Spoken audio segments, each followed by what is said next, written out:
Pull up a chair, light it up there. It's Real Smoke with Mick and Charles. Boy, wait.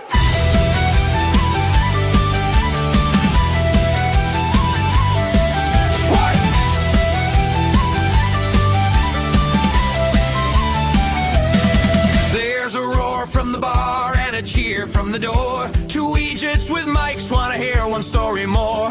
Ash in the tray, brown gold in the glass. We're talking about the good times letting hours slip past. Here's the pipes, pipes, and real smoke. St. Patty's night with the great kid and the jokes. Mix pouring true Charles fans the flame. We'll toast your name till the morning came.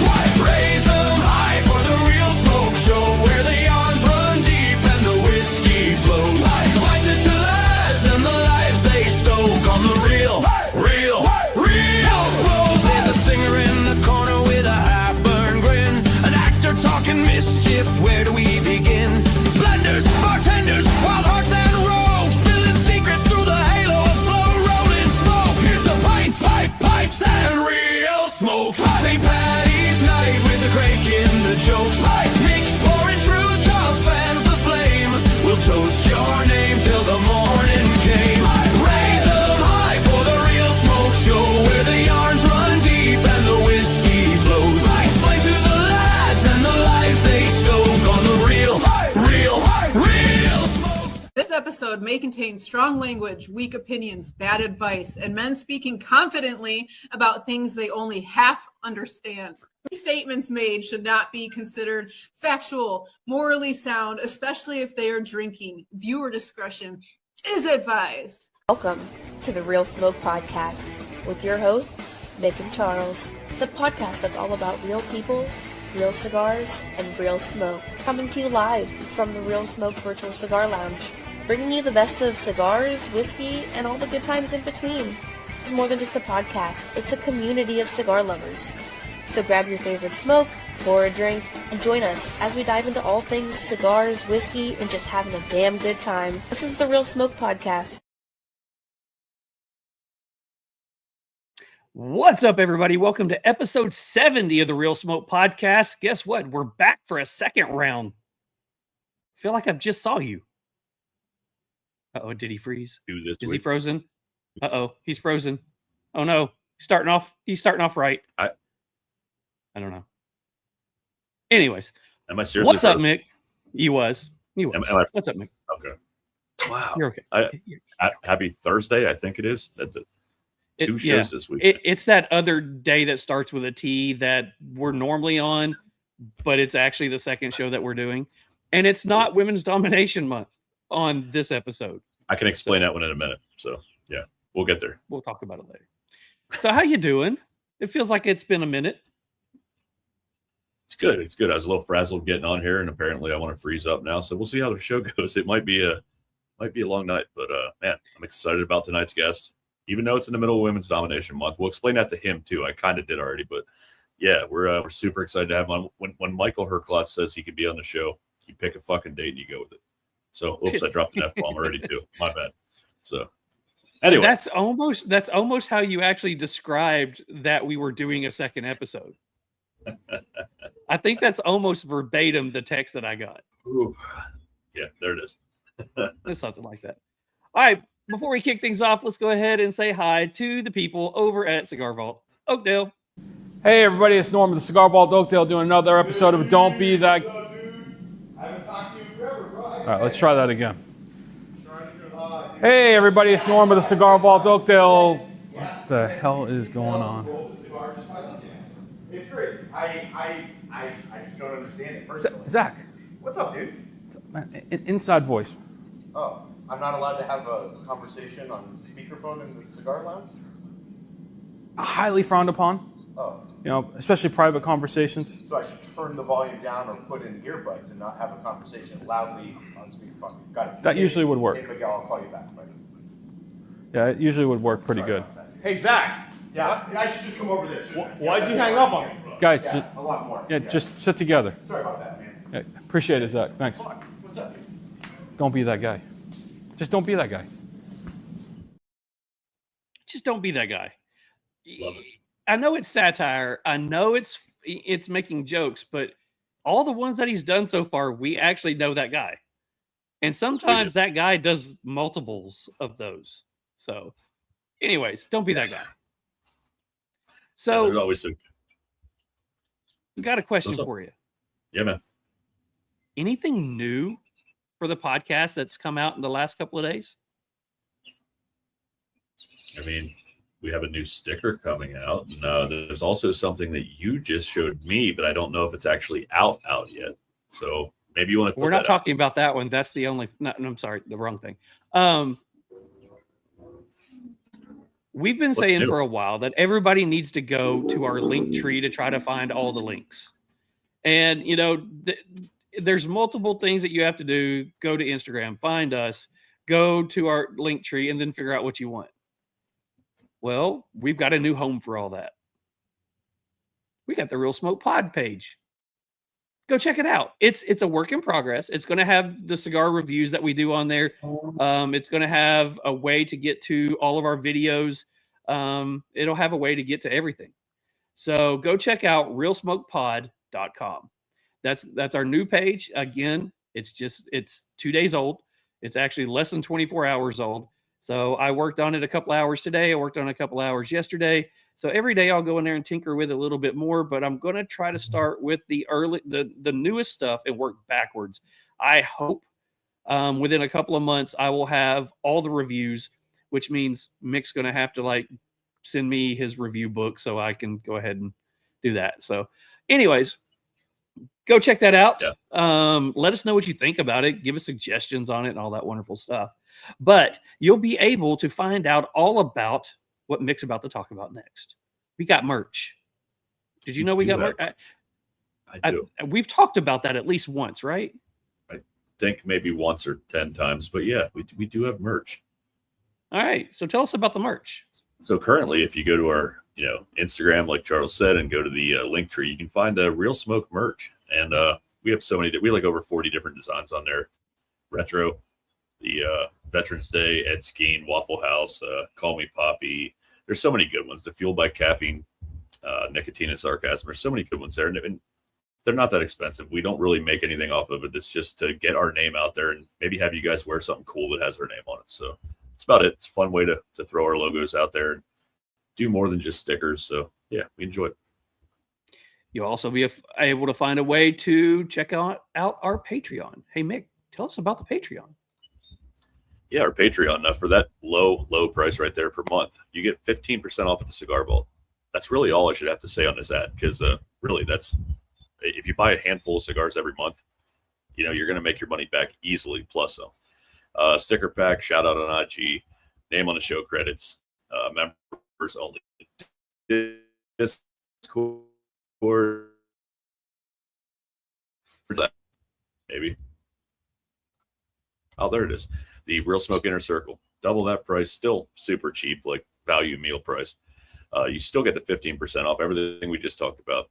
Enter to win quarterly prize packs, ability to attend our monthly Zoom HERF, and ability to talk with and ask questions directly to guests on these Zoom HERFs. So yeah, it's a really cool way for us to connect with our fans a little bit more. And we, again, don't really want to make any money. Everything we make goes right back into this show, whether it be for the streaming services, for shorts, for gear, for prizes, for anything. It all goes right back. And it's a good way for us to not get divorced, because it does pay for our cigars for the show.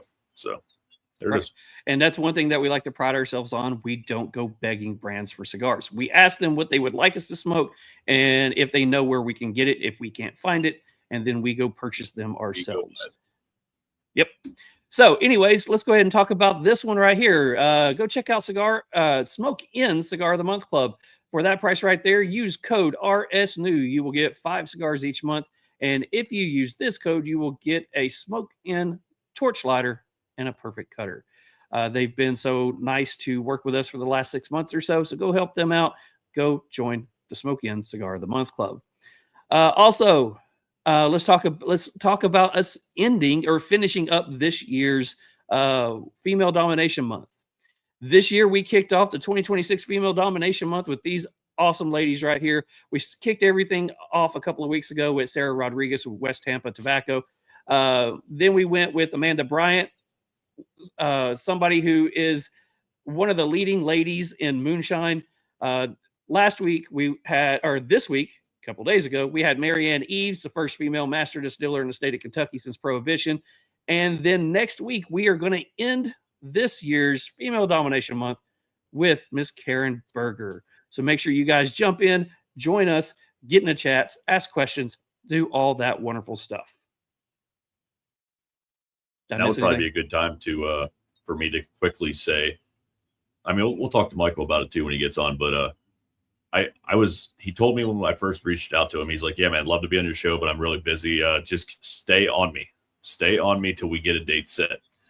And I'm not that guy typically, but I wanted him on the show, man. I'm a fan of what he does. So fuck me. Did I just freeze again? Damn it. Am I froze? Okay. I may have Tourette's too.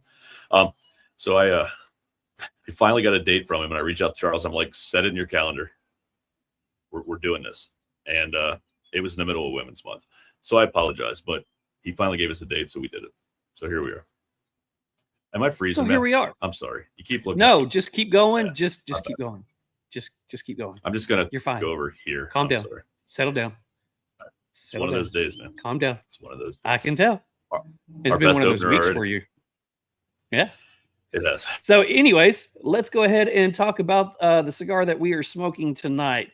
The cigar that we are smoking tonight is brought to you by none other than XIII Knives. Hey guys, this is Robert over at XIII Knives, and I'm visiting one of my at that. Hey, this is Robert over at XIII Knives. I'm at my local B&M, smoking a fine cigar. I want to show you some things over here in their display rack. Oh, look at there. There's some badass bulldog cutters right there. All made in the United States of America with 1095 high carbon steel. And I don't know if you noticed, there's a few other things over there that I do. Some cigar holders. Those are all pretty badass. They're all for sale. Hit me up if you want to buy something. Go to my website. Go to my socials. Thank you for supporting me. Thank you for supporting Real Smoke Podcast. Go to your local brick and mortar. Go buy a cigar. Enjoy. Smoke what you want. Enjoy it. Peace out. And tonight's cigar is... You're on mute, dude. Oh my gosh. Tonight's cigar is the Ferio Tego Suma. Wrapper, Ecuadorian Corojo. Binder, Ecuadorian Sumatra. Filler, Nicaraguan Dominican. Size, Corona Gorda. 5 3/4 by 46. And the price is right there on your screen. And that is brought to you by XIII Knives. I'm not laughing at you, buddy. I swear. I'm not laughing at you. I love you. But this is and I would say in 70 episodes, this is the roughest thing you've ever had. And good job. All right, so we're about to bring on our guest. Our guest tonight is Michael Herklots. Our guest is brought to you by Destination Cigar Lounge. Step into the world of cigars like never before at Destination Cigar Lounge, home of the exclusive Allegory cigar brand. Whether you're kicking back at Governor's Crossing in Sevierville, Tennessee, or soaking up the rich aroma at Almost Havana in Hurricane, West Virginia, every visit is an adventure. From top-tiered cigars to expert recommendations and a laid-back atmosphere, it's the perfect place to relax, connect, and enjoy the craft. If you are looking for bold and unforgettable flavors, escape to the world of Allegory cigars. Kick back with the rich Mexican San Andres Dividend. Enjoy the smooth intrigue of the censored Sumatra, or fire up the bold and flavorful Escape Habano. For more information, you can follow them on Instagram at destination_cigars, or you can explore more by visiting them online at destinationcigarlounge.com, or take a journey to one of their 3 locations in West Virginia and Tennessee. No matter where your cigar journey takes you, every blend is an experience worth savoring. Where the road ends, the perfect smoke begins at Destination Cigar Lounge. All right, we are back with Michael Herklots of Ferio Tego Cigars. What's up, kind sir? How you doing? Doing pretty Nice good. to be on Well, with you guys. Mick, I'm thank doing you pretty for staying good. on me as instructed. I felt it. It's been a very busy year, so I appreciate you being relentless. Yeah, no problem for that. And I got to say, you had to sit back there the whole time listening to me try and speak tonight and be like, what the fuck did I sign up for? So I apologize in advance. It's not usually that bad, but here we are. We're going, bro. All good. I love the shirt. You get maximum points for that shirt, bro. Thank you, brother. Thank you. I appreciate that. Well, usually, you know, we love the fact that this is live. We love the fact that there's no script. We love the fact that, you know, whatever happens can happen. And there's usually something that happens about every show. I'll lose internet. I literally, I had a computer blow up that I had to literally throw off a table and use my cell phone. We've had some interesting things. Mick has always got to sit back and giggle. Mick's going through the crap tonight. So, and when he's going through it, you can tell. So he's going to have, Gonna be all right. I'm watching the live stream as I do on my phone as well to make sure everything's going on there. You may be freezing up on here, but it does look like you're doing pretty good on the live stream. So anyways, thank you so much for being on here. I do know that Mick had been trying to get you for a while, and knowing that he was trying to get you, as soon as he said that he got the date, I wasn't going to tell him anything different. I just let him realize, oh crap, why are we double booked on a week? And it's like, because think about what month it is. And he's like, oh, okay, cool. So anyways. All good. Yeah. And listen, I am, what's it called? What is it? Female Domination Month. Which is the story of my life. I have a sister. I have all too. girls in my house. I got 2 daughters. I mean, you know, my entire life is female domination.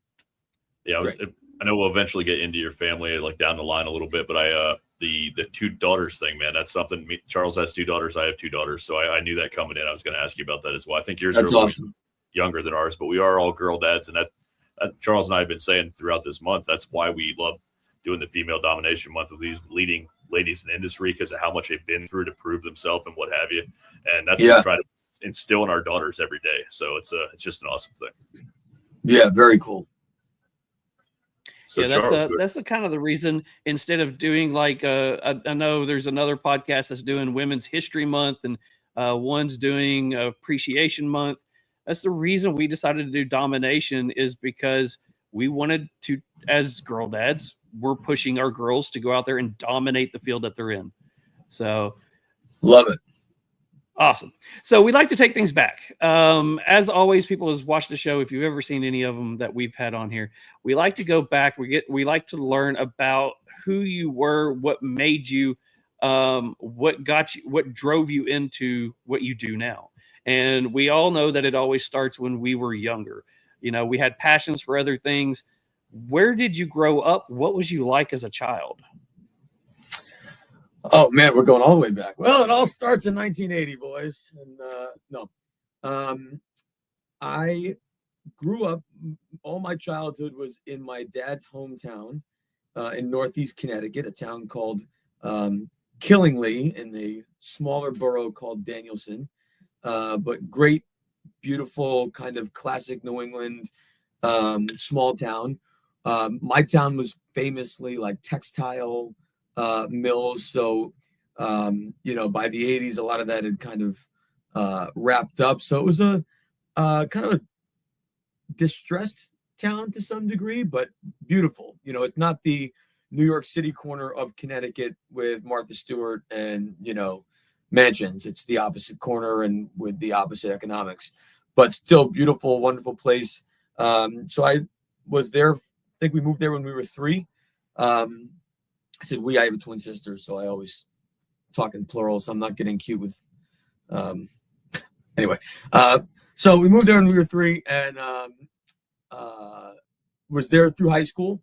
And then I went to Boston. My sister came to New York and did 4 years in Boston at Berklee College of Music. And then I graduated and moved directly to New York City. And that was May of 2002.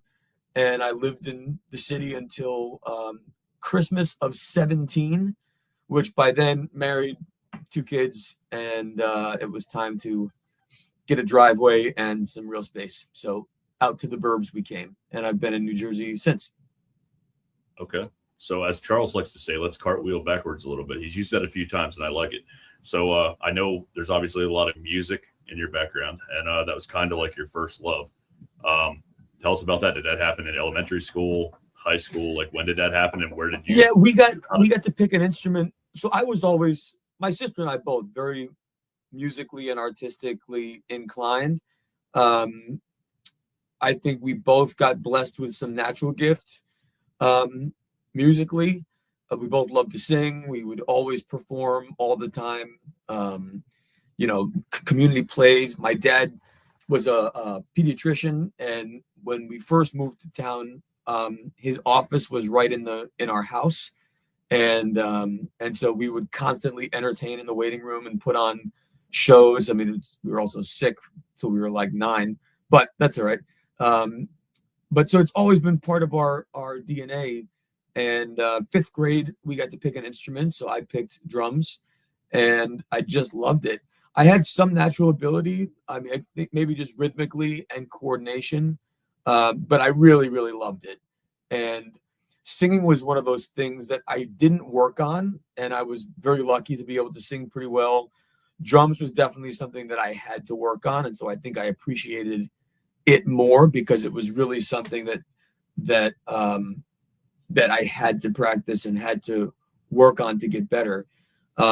So ultimately, drumming became the plan A. I went to Berkeley for drum set performance, but while I was in college, in pursuit of music, I enjoyed my first cigar while I was there. And like many of us, when we do, particularly if we are artistically or creatively inclined, we just go crazy for shit. You know how it goes. Like you just dip one toe into the rabbit hole, and before you know it, it's like whoop, you're all in. And that was 1998. So it was kind of the beginning of internet. It was really an analog time, and so that meant that you had to walk into a brick and mortar store and you had to have a real conversation with someone, which was incredible because it gave me the opportunity to really learn from someone who had learned from someone, not a 24-hour expert who now has a podcast. You know what I mean? Not you guys, but you know what I'm saying. So it was great. And I got a job in retail that spring of 1999. And I've worked in the cigar business ever since. I've made a lot of moves and changes. I left Boston and moved to New York in 2002. And I started working for Davidoff on Madison Avenue in retail as a sales associate. That was awesome.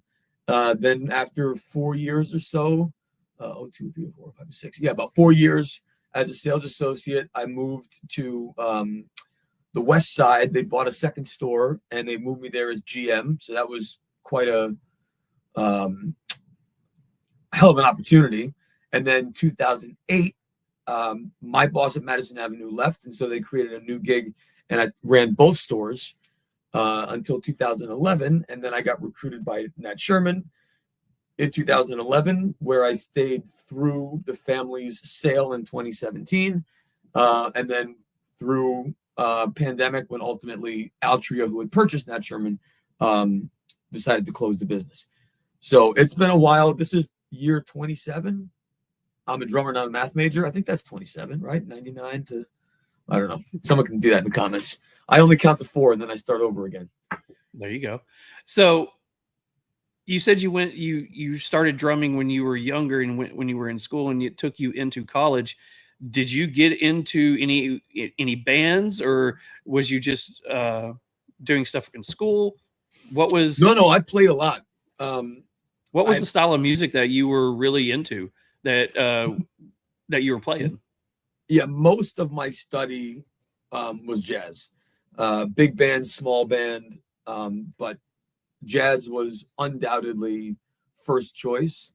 I also really loved playing theater, And so I would play like any of the local musicals, whether they were, at the school level, at the local community level, any chance I could get that gig, I would fight to get it. And then some bands, regular band stuff. I mean, we had a band in like 5th grade or something. That was fun. We had a band in 6th grade. That was all pretty Mickey Mouse stuff.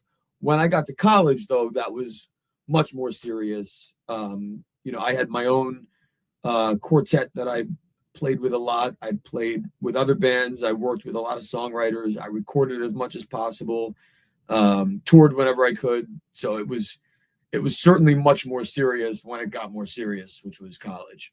But high school, we played a lot. But I also played so much in school and local community. And because my discipline was jazz, it really wasn't easy to put together, a garage band, so to speak, just because of the style of music I was really into.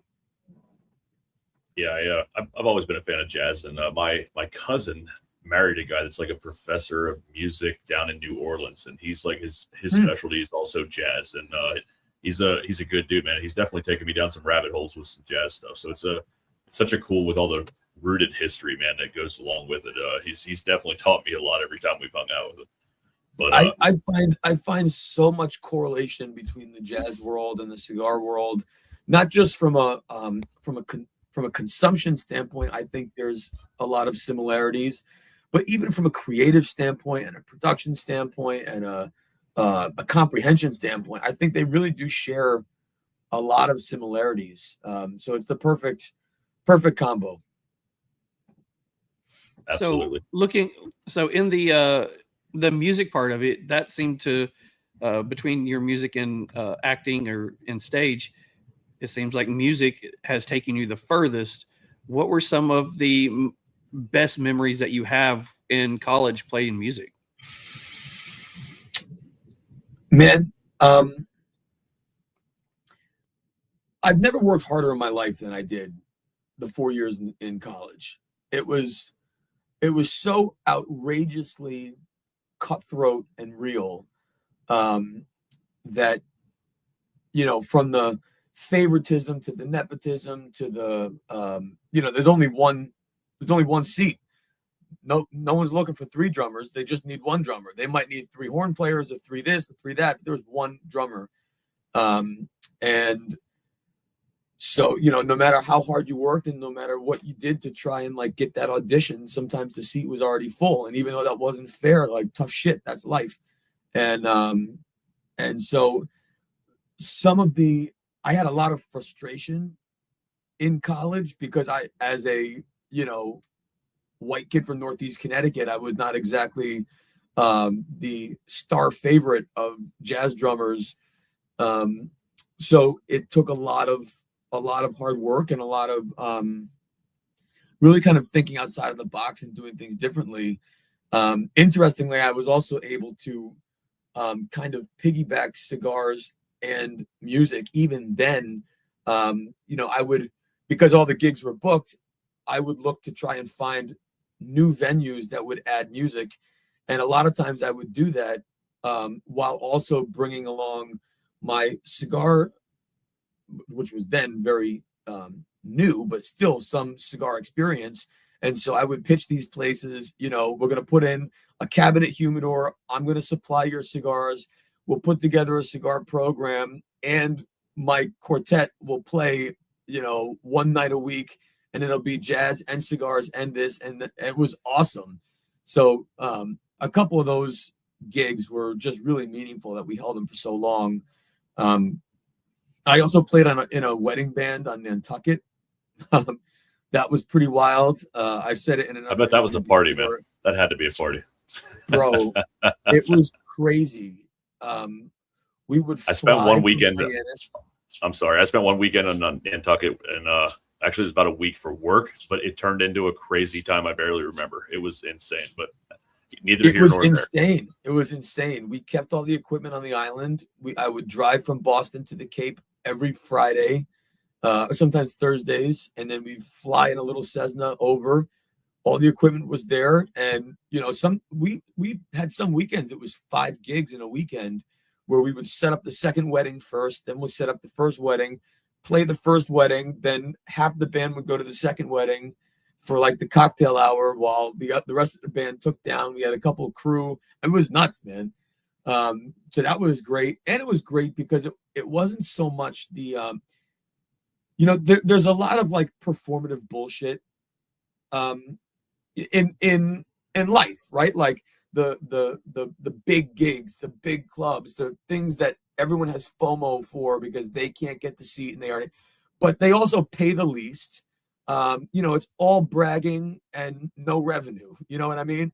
And so my gigs were not necessarily like, you know, the real shiny gigs, but I was making way more money than everyone else was because they were real gigs. You know what I mean? Like real shows, real parties, real bands, and everyone else I was playing with was like 20 years older than me. So, you know, I was making grown up money. It was great. So those memories are awesome. But, you know, I played with a couple of songwriters who've gone on to do some really good things. But, you know, I'm proud of, especially on the original stuff, I'm proud of the music that we created. And, you know, when you can create something, share it with someone in a way that it resonates with them and they want to enjoy it, they want to go out of their way to enjoy your work, that's a pretty special relationship. And I think that's why cigars have landed so favorably for me, is because it's very much the same thing, especially now. I've heard you talk about music and cigars going together quite a few times now. So I really liked the idea what you were talking about, you know, playing with your jazz group, going into a restaurant or a club or whatever, and talking about putting up a cabinet humidor. And how did you come up with the idea to do that? Was you already working in cigars to have this idea?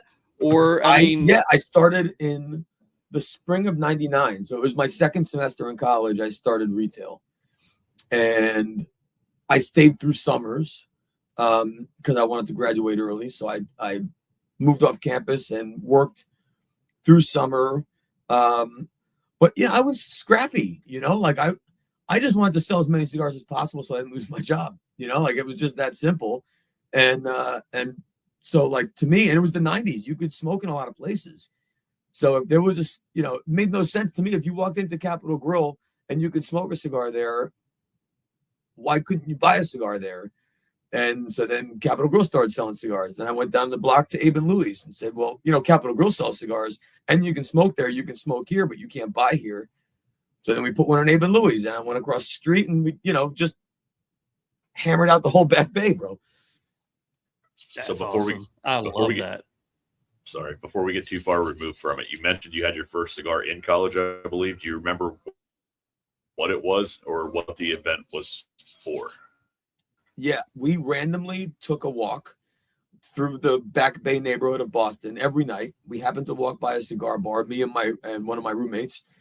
And this kid was from Pittsburgh. He had smoked cigars in high school. He worked in a cigar shop the summer before college. He's like, oh, let's go smoke a cigar. I'm like, I'm a lifelong asthmatic. I have no money. Like, what are you talking about? Like, that all sounds terrible. But we went in and as soon as we walked in the door, man, it was like, I don't know what this is, but I definitely like what I'm seeing. And there was jazz playing and olive green suits and everyone's got, you know, cool shaped glasses with brown stuff in it. I'm like, this, I don't know what it is, but this is for me. And then I didn't even get a cigar. Obviously, I didn't know what I was doing, but my roommate got an Ashton Classic Panatella and he fired it up. And I had the most expensive coffee I'd ever had in my life, which was $2.50. And he's like, you know, do you want to try it? I'm like, I don't think so. And he's like, you just take a puff on it. You don't inhale it. You don't do anything. You just take a puff and let the smoke out. So I said, okay, why not? And that was it. I took a puff. I just remember thinking as a lifelong asthmatic that I survived it and okay, let's try this again. And I survived it again. And that night I noticed like My asthma didn't feel more affected by being in the room. And so I thought, this is a really interesting thing. So then we went back a couple weeks later and I got my own and it was fine. And man, then you just get crazy about it, bro. You want to learn everything you can. And I've always been a very passionate student. That's not to say a very disciplined student, but I've always been a very passionate student. And especially as I get older. And so then I found local stores and was able to meet the managers or owners, and they saw a genuine enthusiasm and eagerness to want to learn, and they were generous enough to share and teach. So before we move on to some Davidoff talk, the cabinets that you were setting up in these places, I'm taking are a lot higher end than a normal person would go into. Do you remember what was being smoked? What people were like really enjoying? Bro, it's 1999, so it's like the very end of the cigar boom. Definitely Davidoff, definitely Ashton. Strong, like full-bodied was kind of relative. I mean, some of the strongest stuff on the market back then was Punch and Hoy de Monterrey from Honduras, El Rey del Mundo from Honduras. Camacho was just kind of like hitting it. And they weren't overwhelmingly favored over the creamier mellow stuff. I mean, that the Dominican made shade wrapped Macanudo, Ashton, Hoy de Monterrey, Excalibur was the rage. That's what everyone was smoking, and there was nothing bigger than a 52. So back then it would have been, I was born in 82. So, I didn't get into cigars until probably 7-8 years ago. Mm-hmm. So thinking about what my uncle was smoking, I enjoyed the smell. I always remembered, thinking of the cigars that I have in my humidor, his were always a lot lighter in color. Yep. And then now growing, he was probably smoking Connecticut's and Habanos. Definitely. And back then that was real Connecticut. That was Connecticut.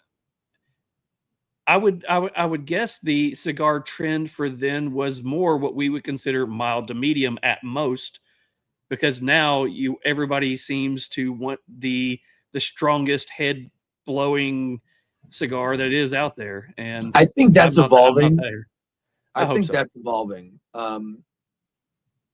People were definitely chasing ferocity over flavor.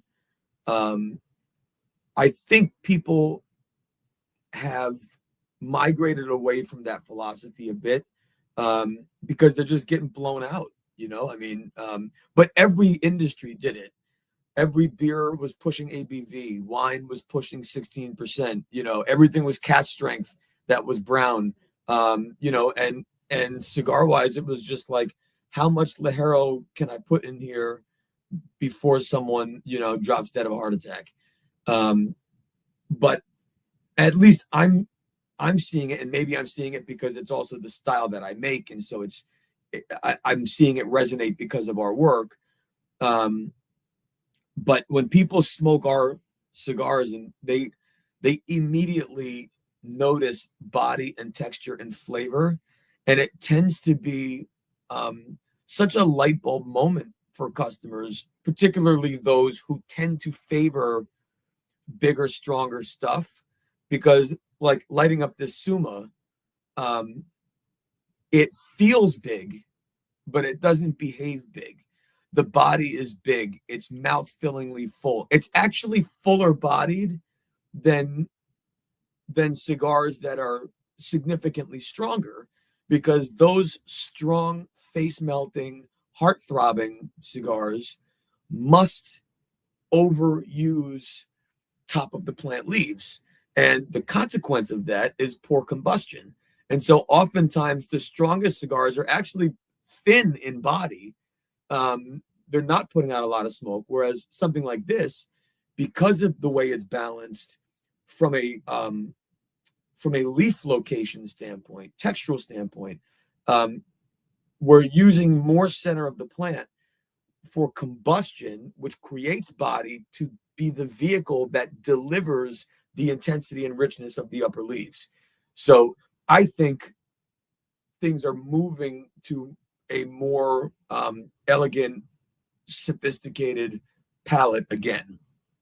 But that completely flipped us off from what we started talking about, which is cigars in the 90s. And yes, I mean, if you look at the stuff that launched back then and the stuff that was really like the pulse of industry, it was all shade wrapped.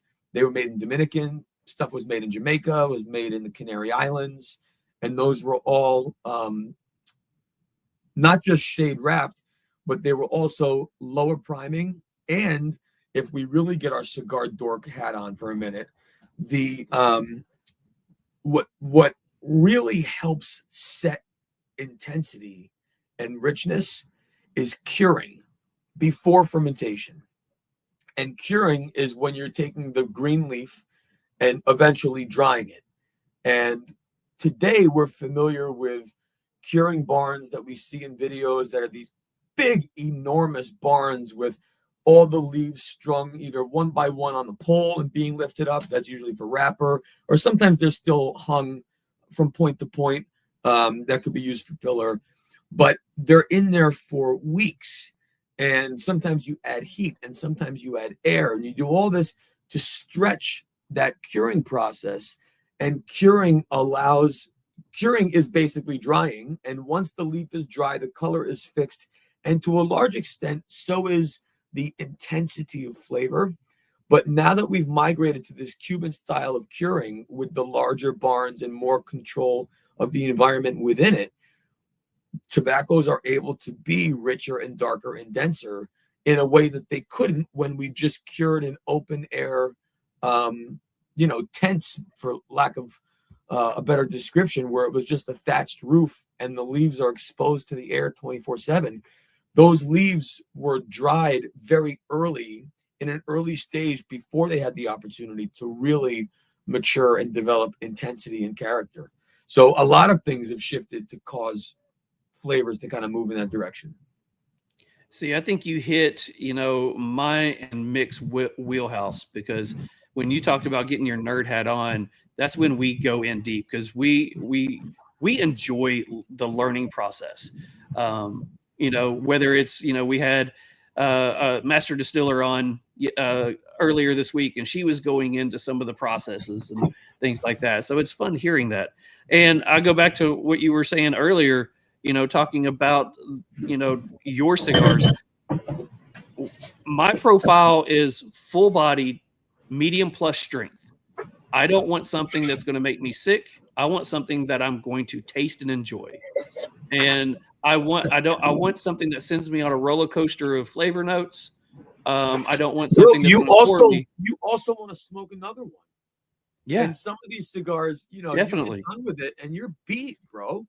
Like we've all had that cigar where you're like, I'm knocked out. And that's a terrible business model, especially for a new brand. I want you to smoke 2 and 3 and 4. No, I mean, if it's a good weekend, like this weekend, we have a Herf in Chattanooga, Tennessee. I'm not going to go smoke something that's going to completely blow my sinuses out, because I'm going to be there for multiple hours. I'm going to want to enjoy multiple cigars that I can actually taste and enjoy. Not Where is smoke. it? In Chattanooga? It's Scenic City. Great, dude. What a great spot. Yeah, I love just that there place. a couple months ago, man. Give those guys a big Yeah, up. will do. That is the official spot that we go to every year for our East Tennessee Herf. So Very we cool. know Rob and them. Love that place, love their selection and stuff. So let's get into Davidoff. I know you briefly said that, you went and you left the store that you was at, you went and started working for Davidoff. How I would say that had to be a little bit different than just working at a regular brick and mortar. So let's talk about that process and what that was like. But also, it's Davidoff. Before you get into that, I also heard that you I heard it somewhere, or read somewhere that you also, one of the guys that used to come into your lounge or worked at the lounge, that's how you started going to Davidoff, and that's how you ended up getting hired there. So if you could add that into the story. Yeah. My first retail job was a kiosk in a mall. So think the push carts, not the ones that you stand in that you sell the cell phone cases and shit and you get your ears pierced. But this was it was a cart, the sides rolled up, and when it came down, the middle was a big humidor, and then there was like some end cap displays and stuff, and that was it. Then I started working at a shop that was like a proper walk-in brick and mortar store, but it was a very nice store, like beautifully appointed, Davidoff appointed merchant. This was not like, Joe's Smoke Shack with like fluorescent lights. And I mean, this was a beautiful, beautiful store. So I had some experience, at least within the luxury side of the cigar business, for sure. But then I was going to New York with some regularity, both as a musician, and I was dating a girl who lived in New York. And so I would go down to the city, and then when she was in rehearsals or whatever, I would go to the Davidoff store. And my buddy David used to run that store in Boston that I ultimately went to work for. He got hired, I think in 2000, left the Boston store to move to New York. And I would go down and hang out, and he would say, look, if you're really going to move here, you let me know. And as soon as something opens up, I'll hire you. And so, we stayed in regular touch, and he hired me as soon as I moved. Within like 3 weeks, I started working at Madison. And it was tricky, man, because what I was not used to was New York City retail environment, meaning retail as an industry, not just like New York City cigars, because the retail world is a serious industry. I mean, you're getting paid salary, you get a commission. There's rules of whose customer is whose and how do you engage, and so it was a pretty serious place. And I was definitely the youngest by easily 5 years from a couple of the people. But most of the people working there were in their 30s and 40s, and I was 22. So there was a lot to prove very quickly, for good and bad. I mean, I think you make a lot of mistakes too when you think you have to prove yourself, because you talk when you should listen, and but it was a great opportunity to just, get tossed into the lion's den and make sure I didn't get eaten. And it was incredible. And then I think by the time that year ended, I was the number one salesperson, and I stayed there as the number one salesperson. Wow, that's incredible.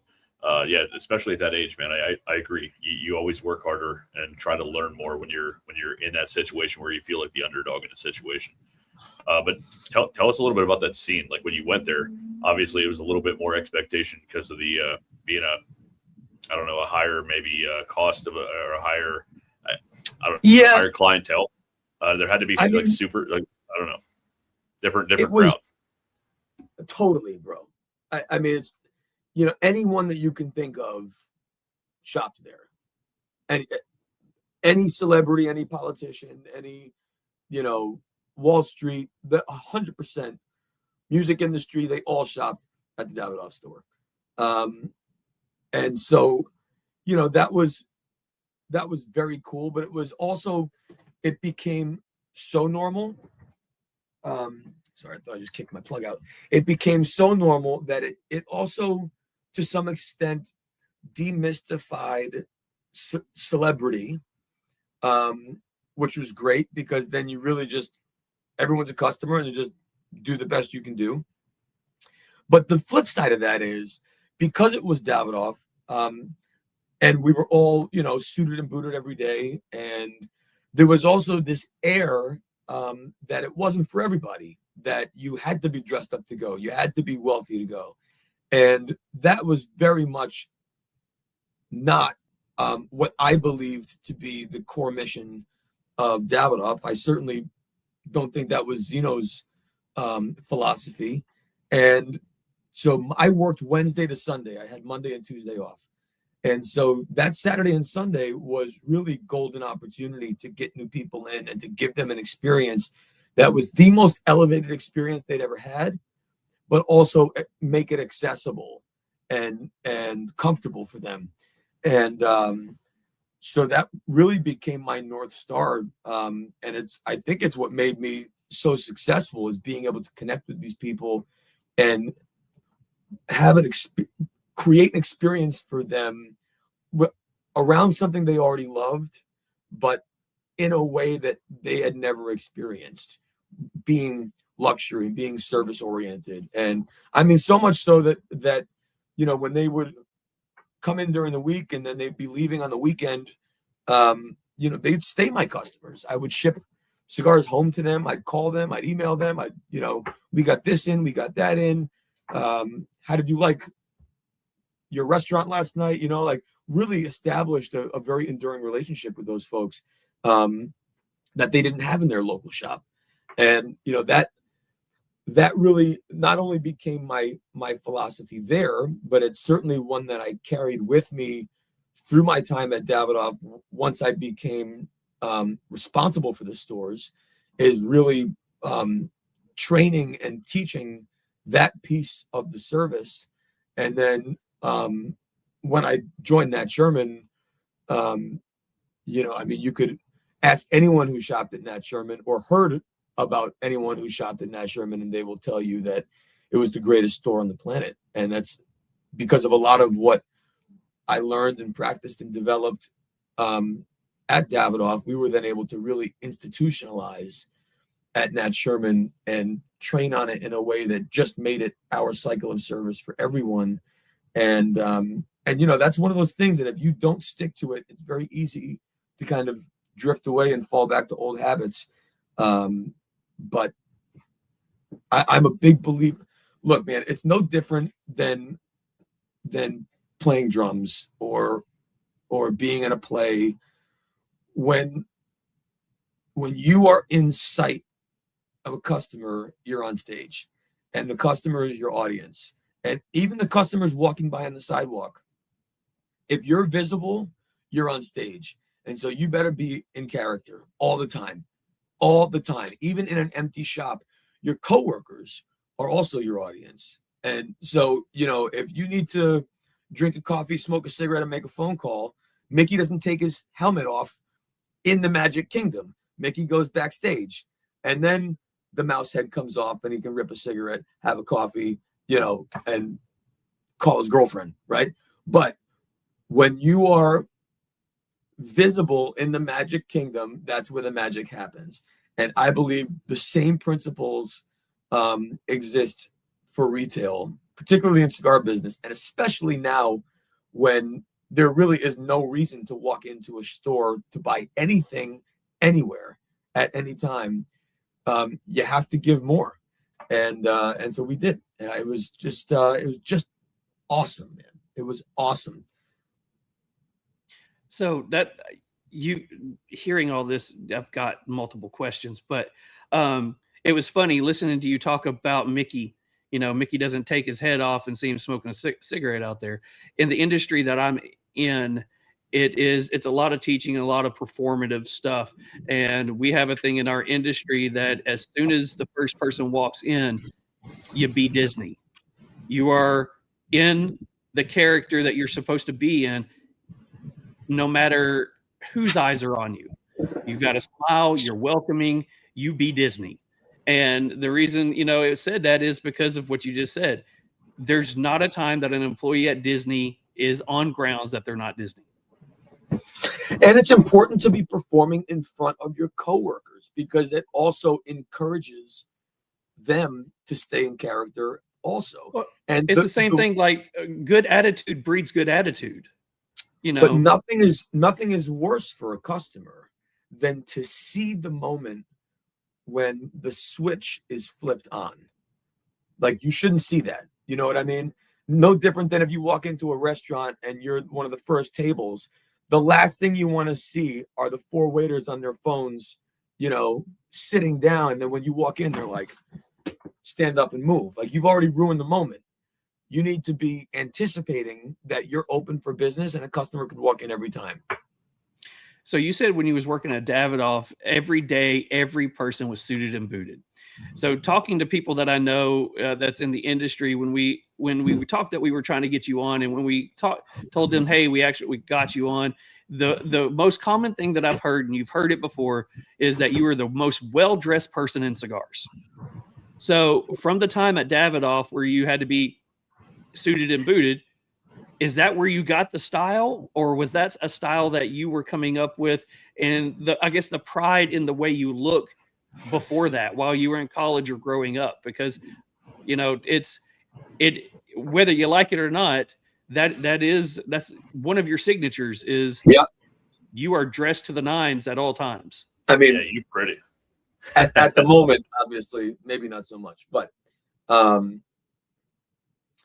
it's tough to figure out what came first, because you can talk to people I went to college with, and I was wearing like dress pants and a blazer to school half the time.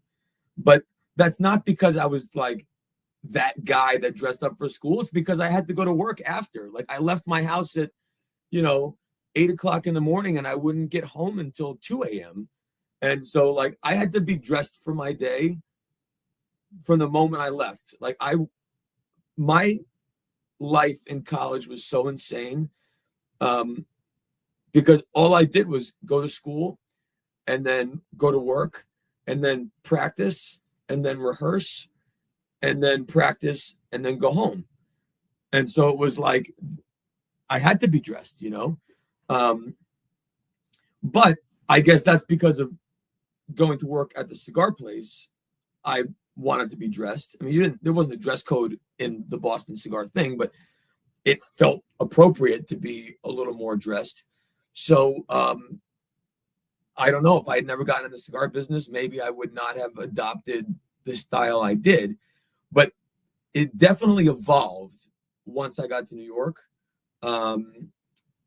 And like, you don't know what you don't know kind of thing. Like, the first time you taste whiskey, it tastes like whiskey. But then after you taste enough of them, then you start to say, oh, I can taste the difference between bourbon and rye. And now I can taste the difference between bourbon and bourbon. And now I can taste the difference between, these 3 expressions of Weller, so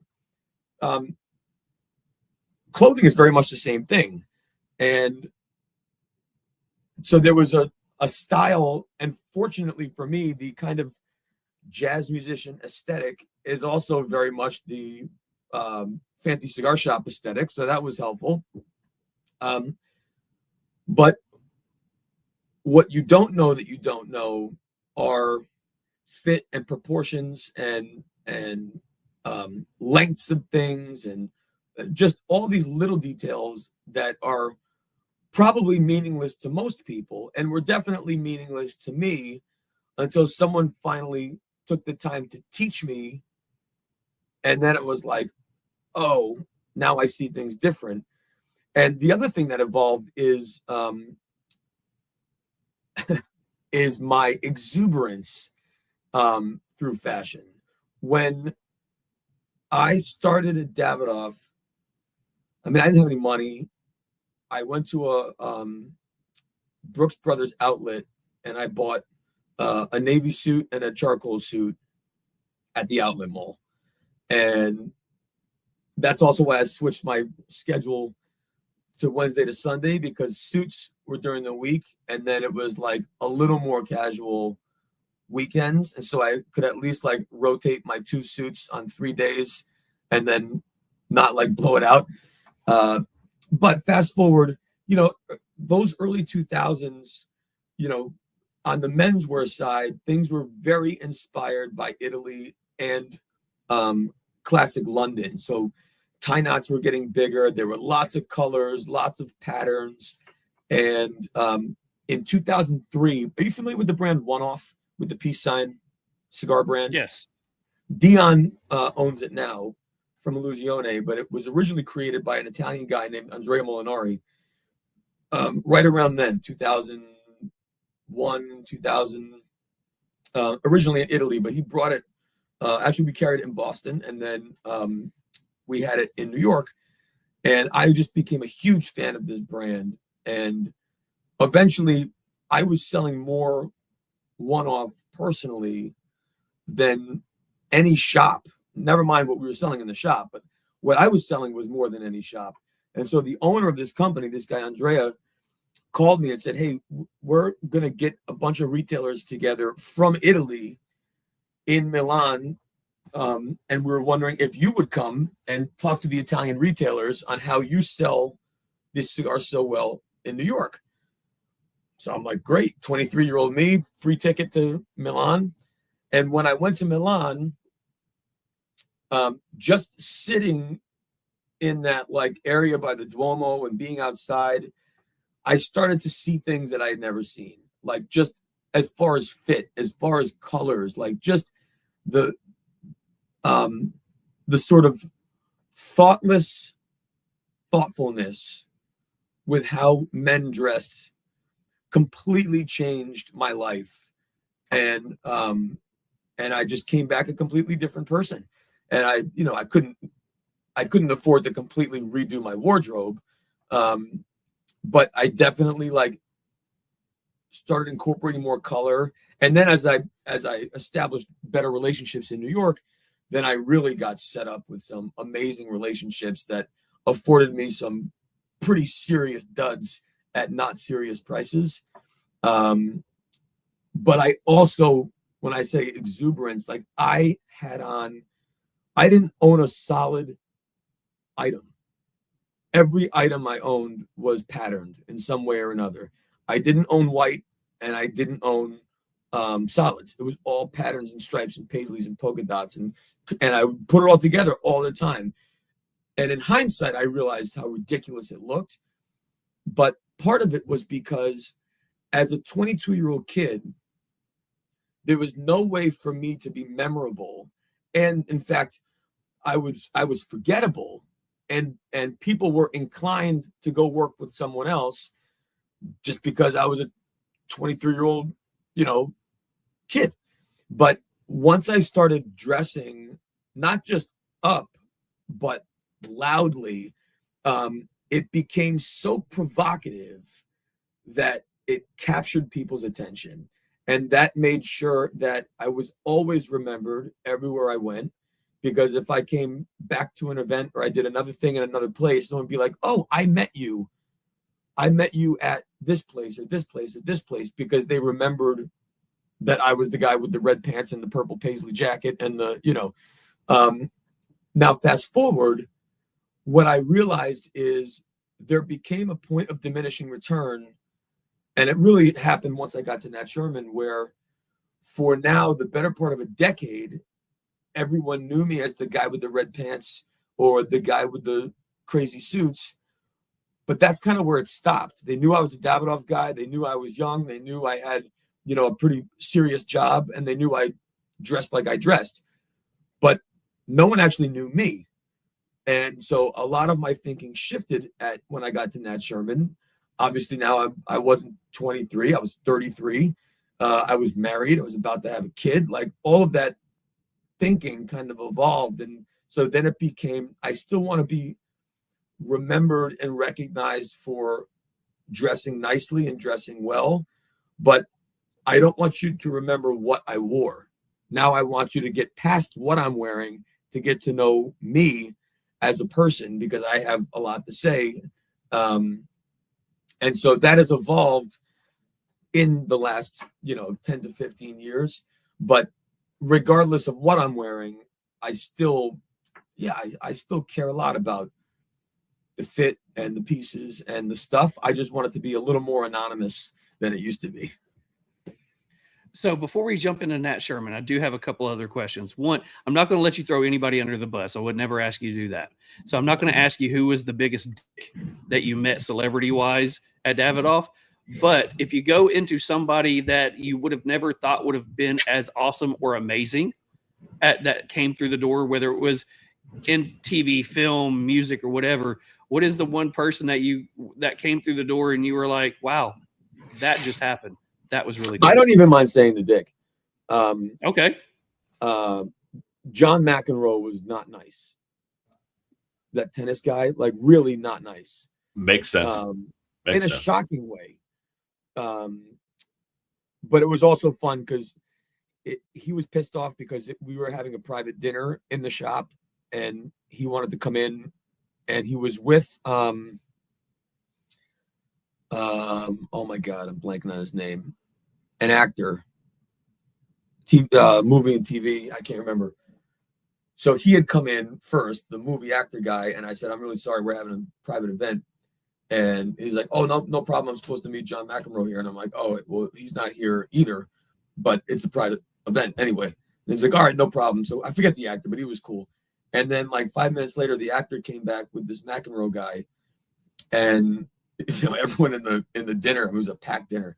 And they're like, oh my God, that's so-and-so and John McEnroe. And like, I had my clipboard. I'm like, guys, you're not on the list for the event. You can't stay, like everyone bought tickets. And John did not like that answer at all. It did make me legendary though, for everyone in the event who was like, you didn't let them in? Like, they're not on the list. I'm like, that's unbelievable.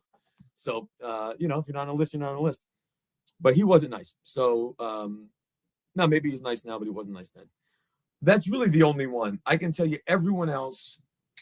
I mean, I had Charlie Sheen in the store a couple of times. He was awesome. In fact, he was with me the day of the night that he flipped out and wrecked the Plaza Hotel that then turned into the Tiger Blood and the winning. I was with him the day before. That's a whole other story. But he was great. I mean, even like crazy. Bernie Madoff was a customer, came in every weekend with his wife. Lovely people, which, if you had a couple $100 million of other people's money, I guess you'd be lovely too. You name it, politicians, everyone has been a blast. So, the nice thing about cigars in general is we had something they wanted and needed. And so it was not us seeing them in their world, bothering them for an autograph or time and attention and conversation. The roles were reversed and they were coming to us because we were the experts. And so that completely flips the dynamic, of interaction, because they become vulnerable because they're looking for help and advice. And, that completely changes it. So, I mean, everyone has been great. So yes, I'm going to let you take us. I'm going to let you take us into Nat Sherman. But the question I have to lead us into that one. It sounds like Davidoff, working at Davidoff, gave you a lot of experience, a lot of knowledge, and, really got you ready to move on. What was the biggest thing that you learned working for Davidoff that helped you go into Nat Sherman? A couple things. From a retail perspective, you cannot sell with your wallet. It's, when you're a 23-year-old kid making $11 an hour and someone walks in and spends $10,000, that's a very difficult thing to reconcile. I remember my car broke down and my budget, I think, was $8,000 to get a new car. And a guy came in from Argentina and I helped him for about an hour and he spent like $27,000 with me. And I remember when he left, I called my mom like so angry. She's like, but didn't you just make commission on that? I'm like, oh yeah, it's great. I'm like, but I just I am scraping, trying to get together enough money for a down payment on an $8,000 car. This guy just bought a Honda Civic in Cigars, and walked out. That's not all he spent that day. I'm sure he ate a meal and So it was just crazy. So not selling with your wallet, but assuming that everyone has the capacity to spend whatever they like, and that it's my job to show them all of the things and why they should consider buying it. And that became very important to building Nat Sherman, particularly on the retail side, and really elevating the retail experience of Nat Sherman. I also started going to the factories for fun, and I was, again, fortunate enough to be around generous people with their time and their knowledge who were willing to teach a very eager student. And so I got to learn a lot about tobacco and some of the fundamentals of blending a bit, from being able to go down to the factories, particularly with the Quesada family and La Aurora. I spent a lot of time with, and with Lito, actually.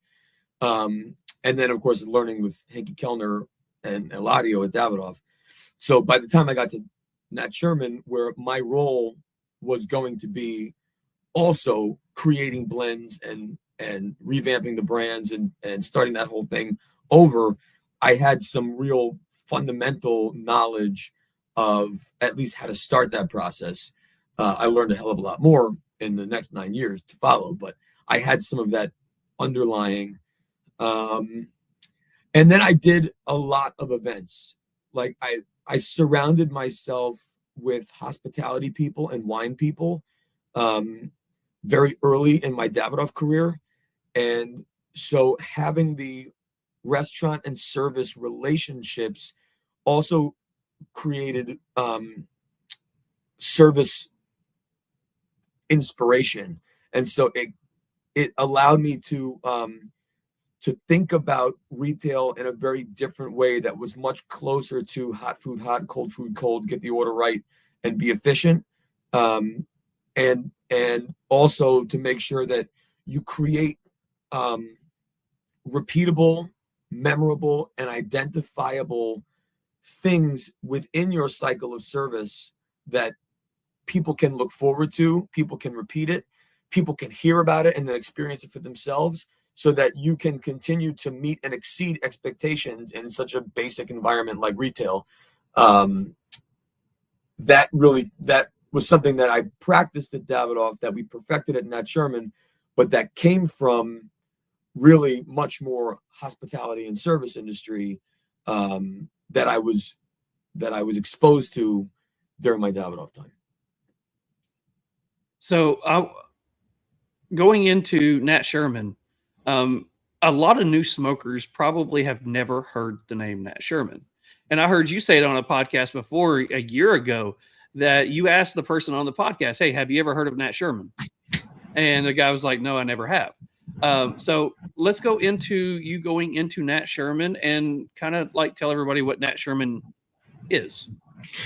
Nat Sherman was a person who then opened up a cigar shop in New York City and named it after himself. So then Nat Sherman became a place, and the shop sold, I actually shouldn't even call it a cigar shop. It was a lobby shop in a building that sold cigarettes, cigars, magazines, chocolates, all kinds of shit. But then he had a cigar factory. That's kind of a long story of how he ended up with that. So he started selling the cigars that he made in this factory in the shop. And then that was 1930. But by the 50s, he started making cigarettes. And that's really what catapulted Nat Sherman's. Then Nat Sherman became things, cigarettes and cigars, but famously for their cigarettes, a place with the flagship store in New York, and then a person first. But it was very, very New York. Again, very famous for the cigarettes, less so for the cigars, but the cigars were pretty important, definitely regionally, up and down the East Coast and California. The Nat Sherman brand was huge because it was big in Hollywood. It was big in show business and theater and Wall Street and all that kind of stuff. So it had its places on the edges of the country. But by the time the cigar boom hit in the 90s, the cigarette business was rocking and rolling, and the cigars were all contracted. And the boom, that first boom, was just the Wild West. So the Shermans basically, put a lid on the business. They kept it going for themselves. They didn't try and grow it because there was no way to keep up with that demand. And so the brand basically kind of flatlined for many years. Once the boom slowed, by then the cigarette business was on fire, and the cigar business, though diminished, during that time, brands became established, and Nat Sherman really wasn't one of them. So it basically just kind of lived its life with a couple blends. They did a couple different distribution ideas. At one point, they were distributed by Santa Clara, which is the distribution side of JR. So you think of JR, now Cousin of Monte Cristo, that side, they were distributed by them, which you can imagine at that time, not a lot of brick and mortar businesses wanted to purchase their cigars from their biggest competitor. So the business basically just flatlined. But they still had the store in New York. They still had the cigarette business, and they really wanted to elevate the retail business. And so they came to me to recruit me to run the shop. But that by then I was already running 2 Davidoff stores, and it did not make sense to leave to go run one Nat Sherman store in whatever the story of Michael Herklots was going to be. That didn't make any sense. And I shared that with them, that they're fine people and a nice history, but it just doesn't make sense for me. And, I said very matter-of-factly, the store is not the problem. The brand is the problem. The blends are really a problem. And if we can't correct that, there's nothing we can do for the store. You have a flagship cigarette brand and a flagship store, but you want to have a flagship cigar experience. But the brands and the blends currently aren't going to match the experience that you want to create. So really, you need to fix that problem first, which is you need to get rid of all the cigars that are being discounted and just hoard out on catalog. We need to restore some level of relationship with brick and mortar. You need some blends that are new world, that are exciting, that don't look, feel, smell, or taste like anything anyone has ever seen before, so that we can put a flag in the ground and say, the past is the past, this is new, and moving forward, this is what we're going to do. And then as you do that, you can parallel path elevating the store. And so as you elevate the cigar business and you build the brand nationally, we can steadily polish the retail business and elevate it so that it becomes emblematic of the brand that we're building at the same time. And then it makes sense. But you have to do all that. And they said, okay, can you do it? And I was like, that was my next question. I'm like, what did they say? I can do it. That's crazy. Yeah. I wrote it all down literally I met him for lunch and I wrote it down, just kind of brainstorming it with him. And I said, look, I'm going to go back to work, but this is all you have to do. Just do this. And they were roughly how old at this time?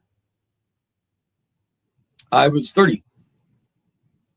That's still really young in the industry. And you're telling these people who've been doing this since you said, 30s, how to redo their business. One, well, it was easy because I said no. That's pretty awesome. I wasn't looking at them as my bosses. I was looking at them like, you're asking me to do all this, and what you're asking for can't be done. This is what needs to be done. I'm going to go back to my job. Thank you for lunch and good luck. And they were like, can you do it? I'm like, yeah, I can do it. They're like, so great. As Mick asked, how'd you do it? So I did exactly what I wrote down on that piece of paper. So how did your time at Nat Sherman go? How did, you started implementing everything that you said that needed to be done? No, well, I was also building the new Davidoff store at the time. And so I had a lot of unfinished work. So I gave Davidoff basically a 3-month notice, and we kept it very, very confidential. And I said to the Shermans, there's no way I can do this I can't do all the stuff that's on this piece of paper and execute on the store. So you still have to hire someone to run the store. So now you're paying for two people, not just one person. And I'm not trying to spend your money. And they were like, we don't have to hire anyone. You have to hire someone to run the store. So I called my buddy Pat, who I had already put in queue to go meet these guys and interview for the position. I called him and was like, all right, we got some changes. And he's like, oh, I heard from the Nat Sherman people. I'm going to get the gig, but they're hiring some other like fancy cigar guy. And I don't know, I got to work for him now. And I'm like, yeah, that's me. And he's like, get the fuck out of here. Like, that's amazing. So I put him to work right away. And we would talk every night when I got done with Davidoff work about what was happening there. And meanwhile, the industry is like, Pat from the steakhouse is running Nat Sherman now. I'm like, yeah, I heard that. It's interesting. Like, he doesn't know anything about cigars. I'm like, well, he knows enough. He's going to be fine. And then 3 months later, when it came out that I was going, then it was like bananas, man. I mean, very few times have my devices like shut down because of the incoming volume of messages. But that was the first time I experienced that. When the announcement came out that I was going to Nat Sherman and leaving Davidoff, it was totally nuts. And then with Pat already there for a couple of months in the shop, and then really getting my arms around how to think about the blends. Plus, I was already, while I was at Davidoff, confidentially working with the Quesadas and Plasencias to start thinking about what we were going to do and winding down some of the other stuff. So it was crazy how quickly we moved and how much we accomplished in a very short amount of time. Wow. So I'll also say I've been a cigar guy my whole life, as in fishing and special events and special occasions, but it has never been a part of my life until like maybe the last 4 or 5 years, where I every week, a couple times a week, because not just because of this podcast, but because of our cigar club and what have you. It's become a real ritual for me, something I look forward to every week, a chance to kind of catch up with the guys, whatever. So Nat Sherman, I also did not know a whole lot about, but one of our buddies that we met, he's been on our TriStar Herf crew a few times, Nate from the Los Jerkos podcast. He sent me this cigar that I've been saving for the right moment. Yeah, so that is a Nat Sherman Host. Okay. So we still make that cigar. Now it's called the Metropolitan Host. Okay. But that particular one, can you hold it up again? He said it's got about 19 years of age on it. Yeah, that's the very original band. So I'm going to guess that was made early 2000s. Okay. Yeah, he said he found a whole box of them. He bought them. He was super excited, and he wanted to share the love. So he sent me and Charles one. I figured tonight was the perfect night to break this out. Now, so set expectations. Cigars, wine, and people all age the same, right? It depends what you start with to know what's left. That is a pretty mild cigar to begin with. Shit. It's also sweet cap. So just now, but I don't know how much sweetness is left after 20 years. And it's our number one. It's the number one selling blend. So it's delicious. It's like a dirty little secret. No one knows it's sweet except you. It's creamy. It's smooth. It's wonderful. I was excited till 5 minutes ago, but I'm going to smoke this thing. So we're good. All right. So going into Nat Sherman, it's one of the things I'm listening when it was the first shop the brick and mortar that you worked in, going into Davidoff, going into Nat Sherman, and you talking about how you laid everything out for Nat Sherman. It sounds like you are somebody who lives by basically procedures. You have like standard operating procedures that that needs to be done. And like you said earlier, that if you get lax, if you lay off of them, you tend to go back into bad habits. So going in through, Nat Sherman, what were the biggest things that after you started working with the blends and going to the factories, what were some of the things that you thought that needed to be overhauled to make the company work? We were kind of fighting the battles from a couple different vantages, and so on one hand, we were dealing with specific product issues, blends, prices, everything related to the experience of the cigar itself. That was battle number one. Battle number two was perspective and opinion, both from consumers and retailers, that Nat Sherman was just a tired, dusty brand that was heavily discounted, and that was it. Changing people's hearts and minds is a very difficult thing to do when they've already decided what you are. And then the third is internally changing. This is how we do things. There was a lot of the Shermans, rightfully so, were very proud of the loyalty and relationships that they had established internally as a company with their people. And, for better or worse, sometimes the people that stay the longest are not always the best people. They're sometimes the unhireable people. And so that was not the case largely, but it was certainly the case in some instances where they were rewarding loyalty. They were not rewarding great behavior and practices and performance. And so that was a lot to kind of triage all at one time, but all of them had to be triaged at the same time because you had to lift the whole thing up together. And so without procedures and discipline and some process of accountability, it was just easy to go back and say, well, this is how we used to do it. Like, I don't know why we have to change it now. So, well, I'm going to tell you why we have to change it now, because I just told you we're going to change it. Before I wasn't here and now I am here. And so I got hired to do a job, and I'm not going to not do my job because you're not going to do your job. So if you want to stay happy and continuing, then you're going to jump on this steamroller with me and we can move together. Or you can hang back and catch up.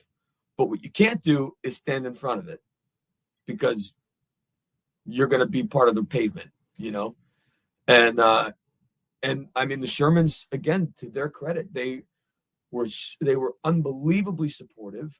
They were very honest, not just to me, but even to everyone, and even publicly in articles. And we were on that How I Made My Millions show. We got a lot of coverage in Cigar Aficionado, where they said publicly we were not happy with where our business was, and we needed to fix it, and we didn't know how. And so they hired someone who could. And that's some big stones, man, to do that as a third generation family business, to admit that you need help. And they did. And it worked out unbelievably. So let's go into what brought the brand into being no longer a brand and you moving on to your next opportunity. So what happened with the brand Nat Sherman, and where did you go next? So American Dream complete, the Shermans sold their business. And they sold it to Altria, which is the parent company of Philip Morris USA that owns Marlboro. And Altria acquired us for our cigarette business, in particular because in a declining segment like combustible cigarettes, the only segment that was increasing in volume was the all-natural category, which you can't say anymore, but it just tobacco, water, paper was the only segment increasing in volume in a decreasing volume category like combustible cigarettes. And the only real player in that segment was American Spirit, that was owned by Reynolds, their biggest competitor. So they bought Nat Sherman to directly compete against American Spirit. And the cigar business was basically the gift with purchase. They didn't know what to do with us. They were planning on just closing the store and the cigar business at acquisition. But once they started doing the research, they discovered that the cigar business and the retail business are what gave Nat Sherman this unique authenticity that made it so in demand and special and luxury. And so rather than closing us, they doubled down, and we invested and we hired more people, and we really worked hard to build the business under this big tobacco halo, which was a very challenging thing to do. Like, for example, the day of acquisition, all of our social media went dark. Our website went dark. Anything that said Nat Sherman on it, that was a hard good, cutters, ashtrays, all went in the garbage, because all of that was now at risk for compliance with the master settlement agreement. No different than you can't buy a jean jacket that says Marlboro on it now, because that's advertising for cigarettes, which is illegal. And so Nat Sherman did not have that level of compliance as a small family business. Once Altria and Philip Morris purchased, all of Nat Sherman had to now comply to the Marlboro standard of compliance. So it was crazy town. But to their credit, they invested in us. They wanted to learn about it. I was going to Richmond all the time, making sure that we were in good shape. But fast forward, so that was January of 2017. By 18, they had invested in Juul, which like 3 weeks after their investment, which was like a $14 billion investment, vaping started nosediving. So that became a problem. And then we were completely standalone operating company. All of Nat Sherman was independent. We had our own executive team. We had our own factories. We had our own warehouses. We had our own HR. We had our own everything. And so when you lose, $12 billion in shareholder value, in 3 weeks, you have to make some pretty strong decisions to try and get that back. And so eliminating our standalone status and rolling it into Philip Morris became the priority. And with every efficiency that rolled in, that was another support column for the cigar business that was being pulled away that couldn't be replicated. So then I said, look, I can sell this business. Like, if we have time, I bet we can sell the business, the brand, the store, the salespeople, and let this live on. And so we got to work. If you can Google it right now, we basically sent out a press release that was a classified ad putting the business up for sale, and we got a lot of interest. And it was an amazing learning process to do an acquisition like that. And we had our final buyers. We had preferred buyers in the wings in case that one fell out. We met in Richmond, Virginia at Altria headquarters in March, first week of March 2020, with the buyers ready to do the deal. There was a little bit more work to do, so we basically agreed the deal's done. We'll Zoom in a week and just button up a couple things. And then in the week that we were home buttoning up the final details, that was Friday the 13th, the world shut down. Everyone, stayed home and never went back. And then the buyers pulled out. And ultimately, we had to be done by the end of the year. So then that summer, we basically reopened to close.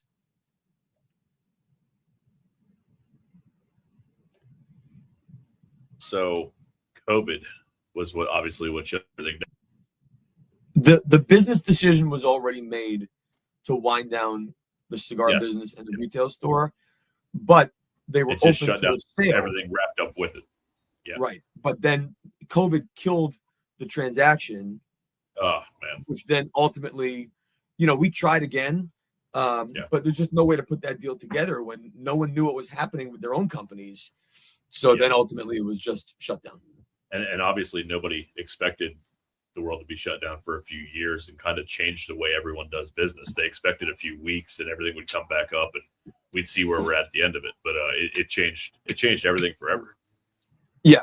And it was, honestly, bro, it was, if we had, God forbid, these people had bought that business because, you know, New York has not come back the same way. Like, so many things have changed that if they had acquired it, I think they would have been living in a world of regret. So, you know, and had that not happened, I'm not sure I would have had the testicular fortitude to make the decision I made, you know? So I guess you worked with Brendan at Nat Sherman, correct? Yeah. So Brendan was the CFO of the company. Okay. And he started 2 years before me, and he was very instrumental in pushing the Shermans to, he basically said, either we fix the store or we close it, but we can't just keep doing this. And the same with the cigar business. Like, they had a cigar business, but like they didn't. So either we go all in and do this, or let's just focus on the cigarette business, because it's too much time and effort and money to be half in. Both. Yeah. Yep. So I guess, so Nat Sherman's closing. I had heard the story, I think a few other places, that you were like, hey, I want to take some of these brands forward. I want to do my own brand. Let's do this. The original plan was just to do my own, to just do Ferio. Because the brands were not for sale. The brands were going to be shelved.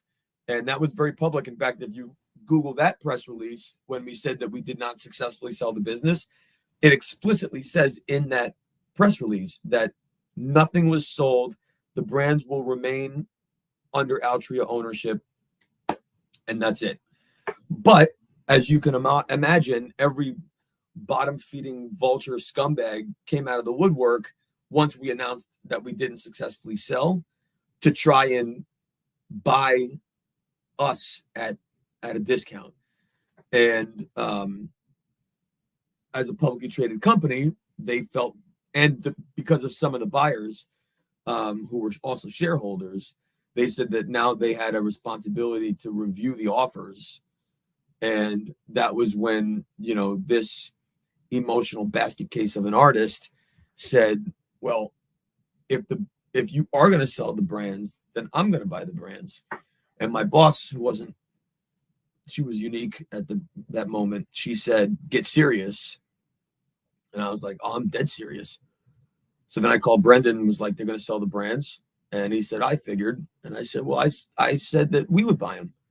And he goes, who the fuck is we? I'm like, okay, hold on. Follow my logic here. And, you know, I gave him just, again, a very high level idea. Like, Ferio Tego was going to be my plan. I was going to do 2 cigars, one in Dominican, one in Nicaragua. I'm like, we just did all this work. We can buy the brands. We can put them under Ferio Tego, just like they were under Nat Sherman.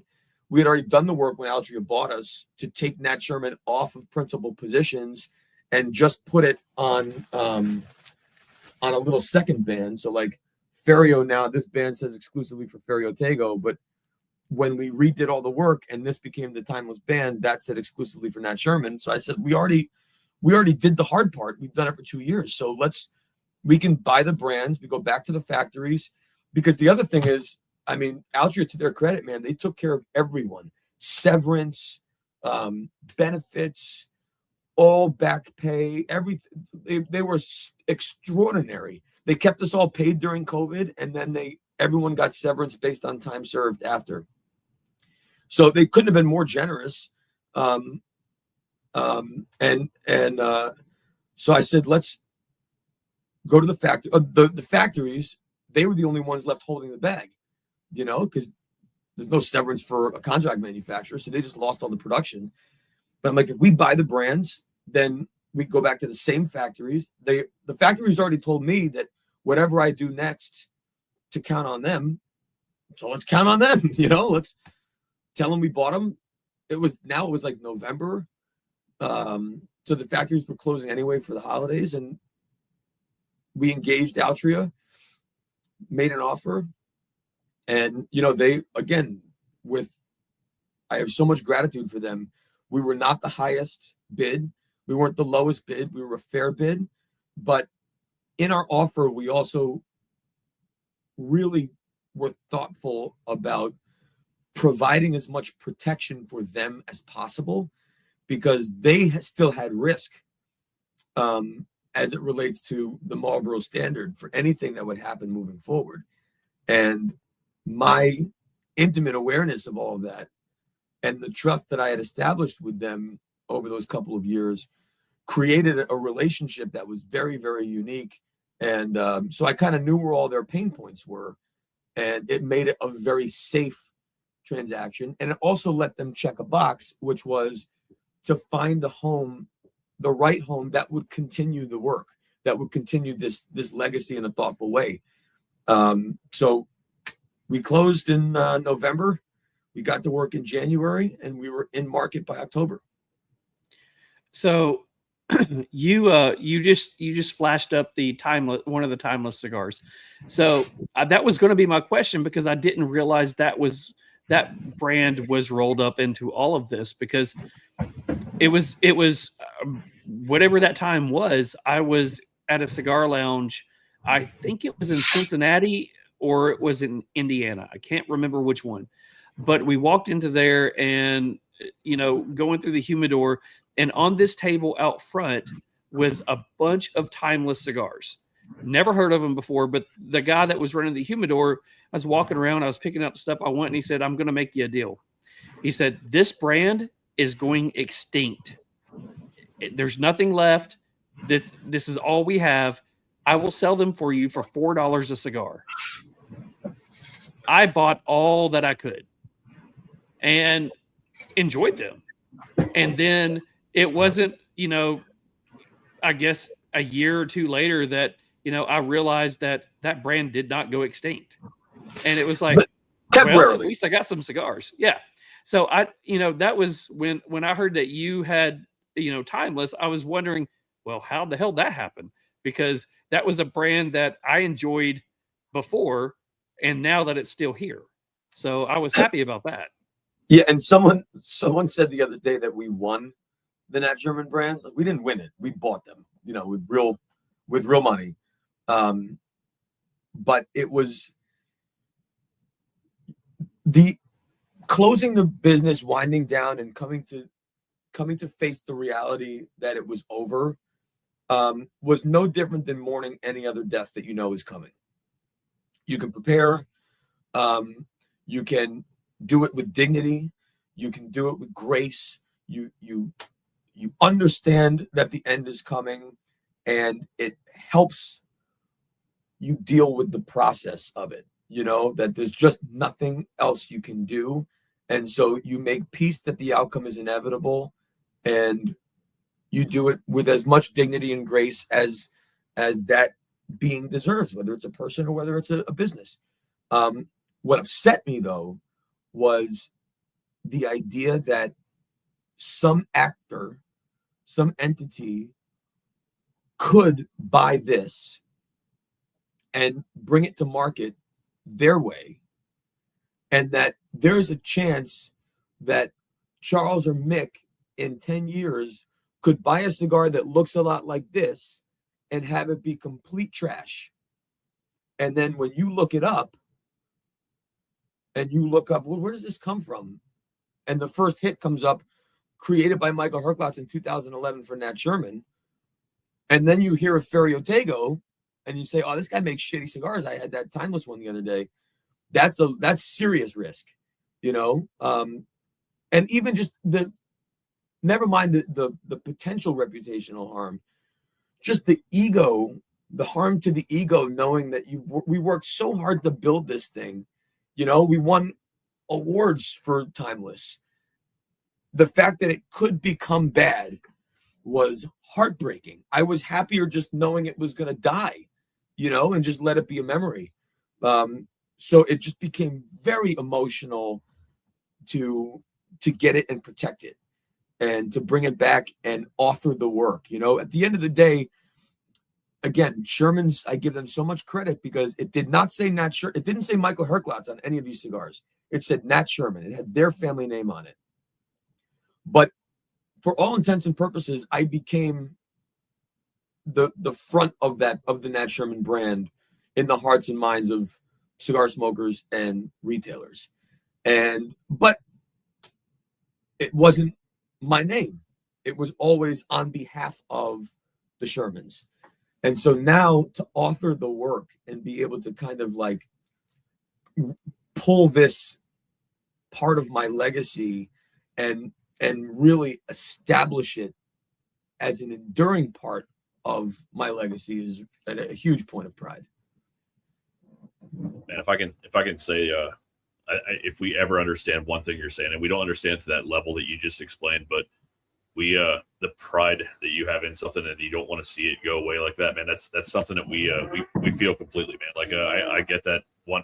And I understand that too, that you'd rather see it go away than have someone, it reflects on you 100% if somebody does not enjoy that down the line, if some asshole picks it up and does something terrible with it. But, now, the other thing though, I mean, you know, just to like come back down to reality here, like we were not a globally distributed, you know, must-have cigar in every humidor around America.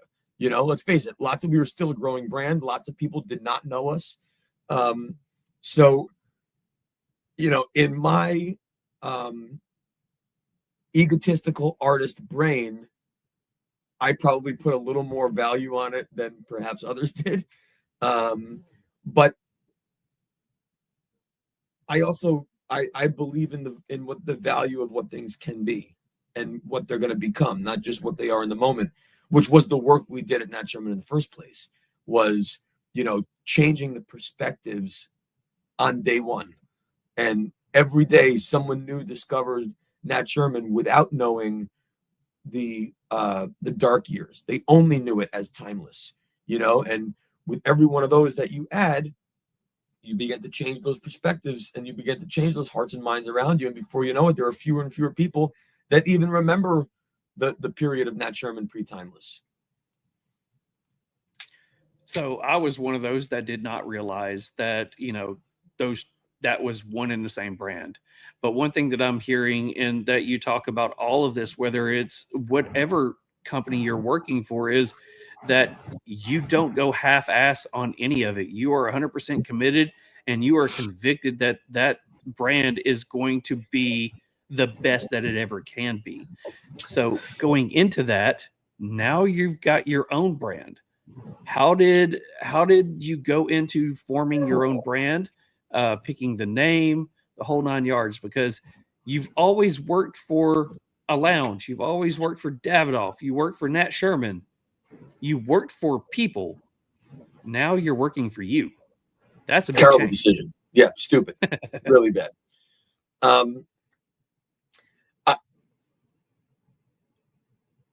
Do you know Hostos Fernandez? Do you know that name? He owns. I do. One of my best friends. He's like my Dominican cousin. We were both sitting in his apartment on his patio in, I think it was February. It was right before the world shut down. I think it was February of 20 at Pro Cigar. And he was working for someone. I was working for something, working for Nat Sherman. We were closing. And we were both sitting there smoking a cigar, drinking a Presidente.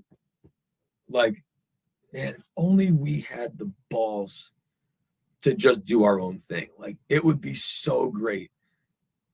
And I looked at him. I'm like, I'm never going to do it. And he's like, me neither. I'm like, it sucks. Like, it's safer just to, you know, he had a baby. I had a baby. We were married. Like, you know, it's crazy to go do our own thing. But if only we had like started when we were younger, or we had done something and we had this like moment together. And within a year, I had Ferio open and he opened La Isla. And I saw him the next year right after COVID. I'm like, dude, do you remember us sitting on your terrace? He's like, I was just thinking about that the other day. I'm like, oh my God, you know, talk about changing our minds.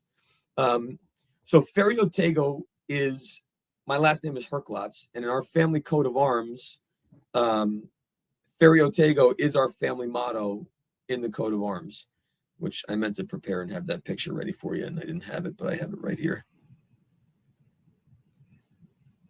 And Ferio Tego, when you look at the full coat of arms, it's kind of a busy coat of arms.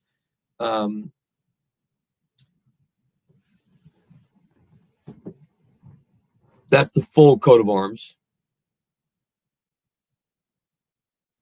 I love And it. then That is image super is the busy, shield. man. That is super busy, but I love it. That's awesome. Oh, yeah, there it is. That's Hercules, correct? Yeah. That's Hercules killing the Hydra.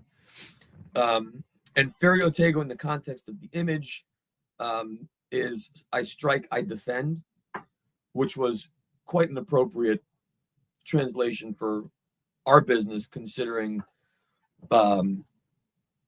being able to protect Timeless and Metropolitan and some of the other work.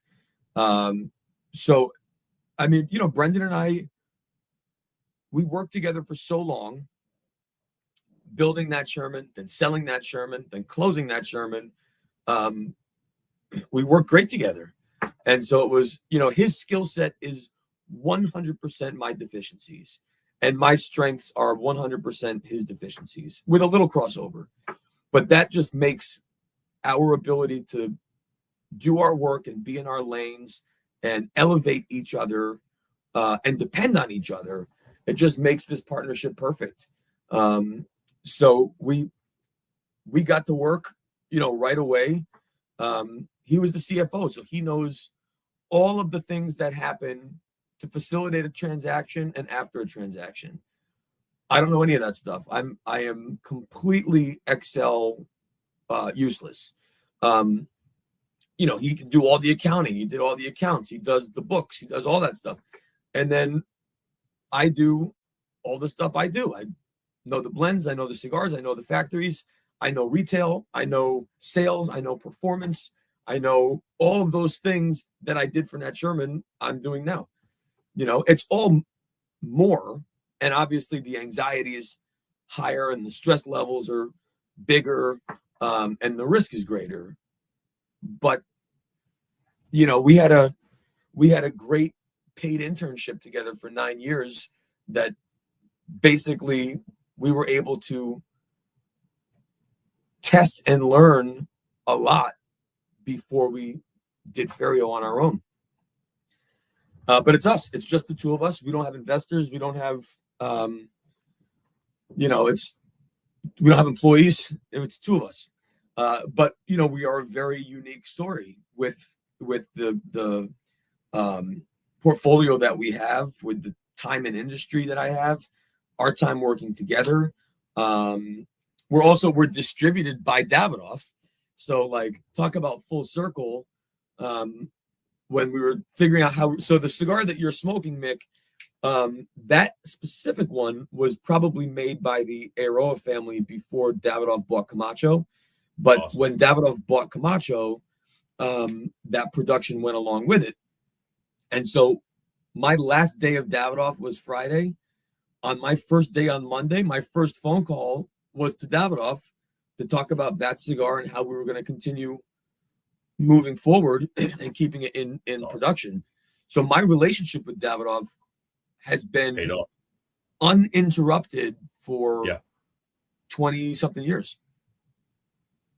I will say you were right. There's no sweet cap left. It's very little sweetness, but this is a smooth ass cigar, and it is a little milder than I typically enjoy, but it's outstanding, man. The burn's been perfect on it. The flavor's great on it. I'm super impressed. Cool. Yeah, I was also going to say real quick. Now I completely lost my train of thought. What were you throwing up there, Charles? I'm sorry. What did I miss?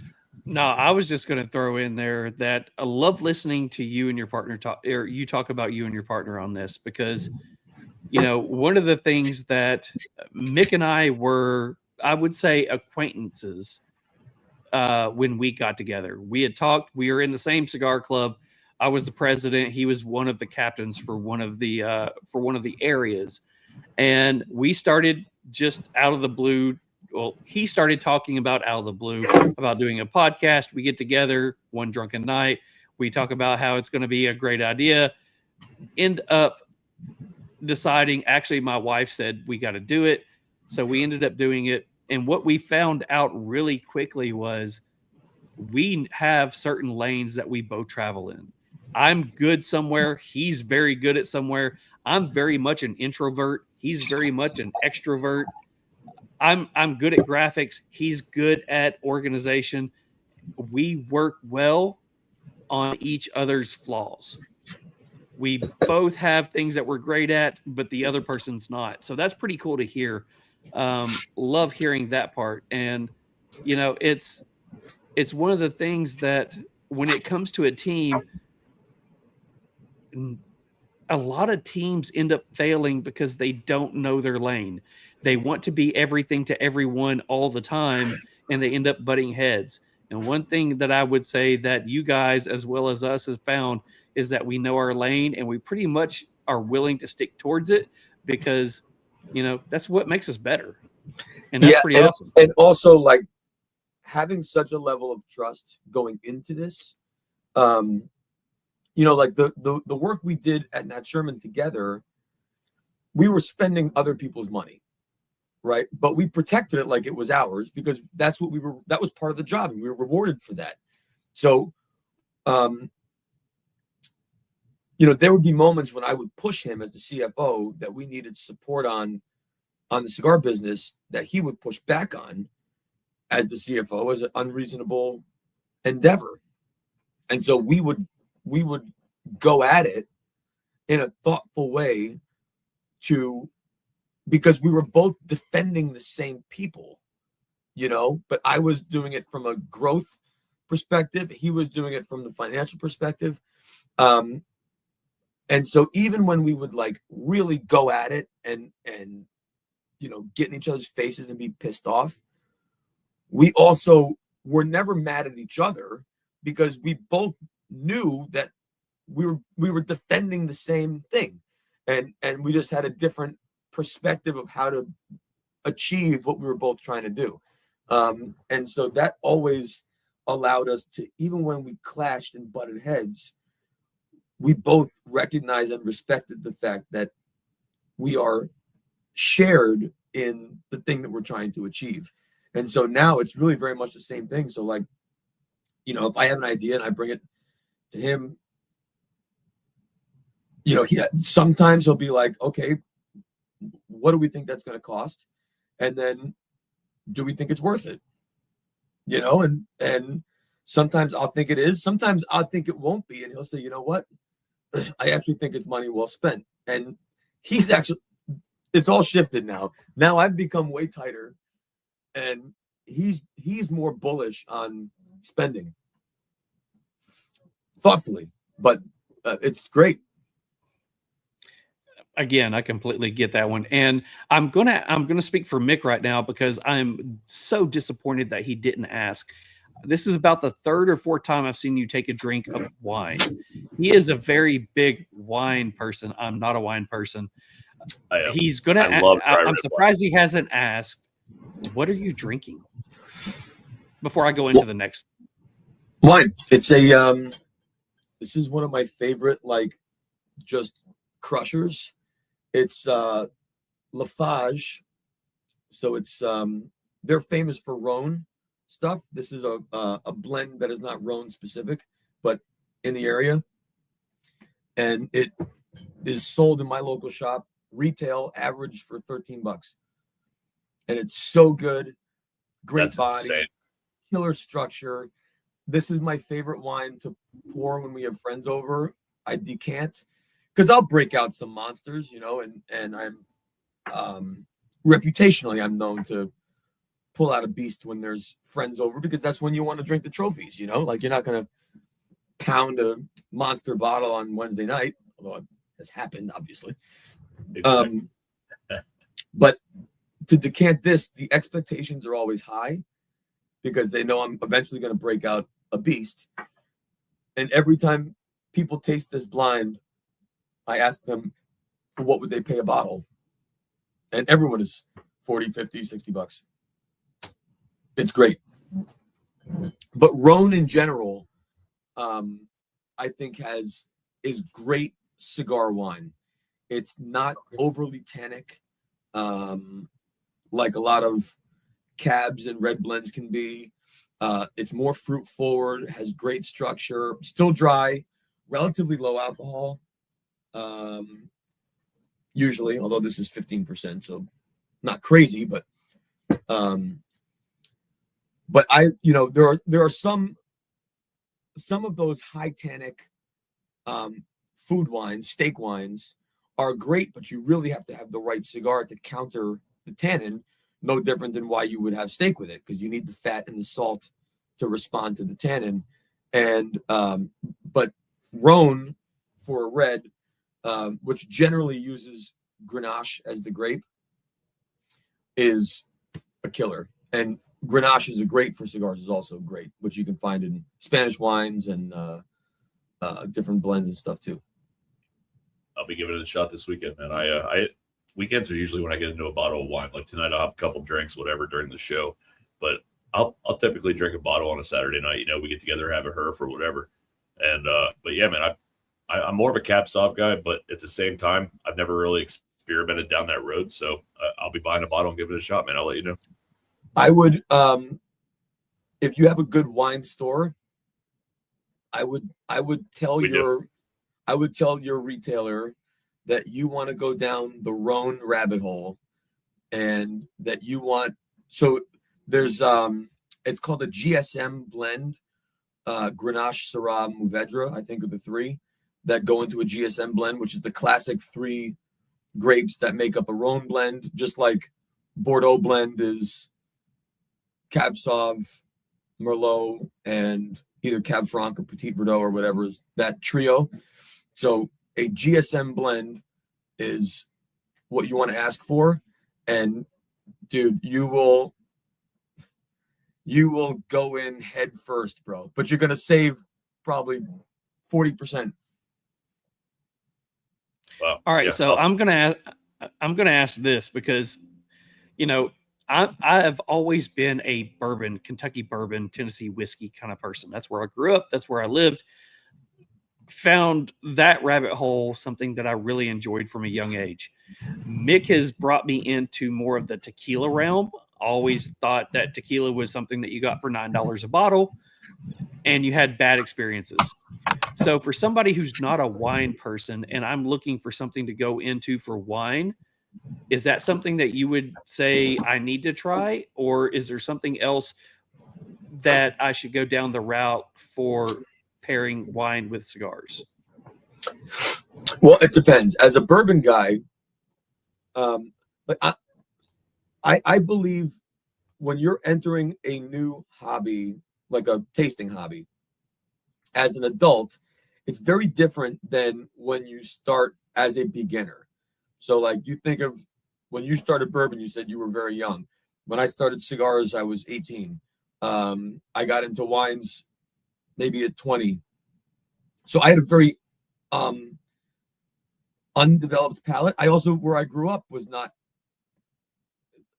I don't mean to sound critical, but it was not a sophisticated area. It was family restaurants, and my mom cooked delicious food, but home recipes.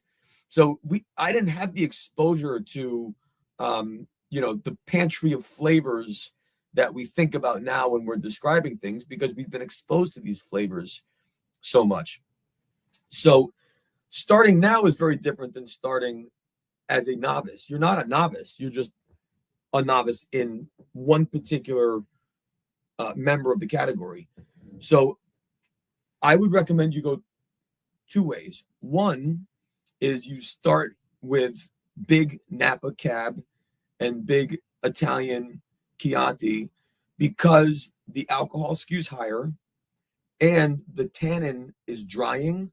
So the effect of neat whiskey is heat and dry, right? You take a sip of the wet thing, the heat dries your mouth, which is crazy, right? The wet thing dries your mouth, but high alcohol dries your mouth. High alcohol increases temperature, and it completely saturates your palate and replaces the flavor of everything else. So I would venture to say that you could start big, bold, higher alcohol and monster tannin, because there's going to be a lot about it that feels familiar in a flavor that is just radically different, but it's going to check a couple boxes for you. The other way is to just go in the complete opposite direction and either do a wine like this that's softer and rounder and approachable and easy, or even go further and start in whites and drink drink some Sauv Blancs and drink some Chardonnays that again are bigger and rounder and richer and more body than like, Santa Margherita Pinot Grigio on ice, which nothing wrong with that either in the summer, but I would go the opposite. But I think you are best starting closest to familiar.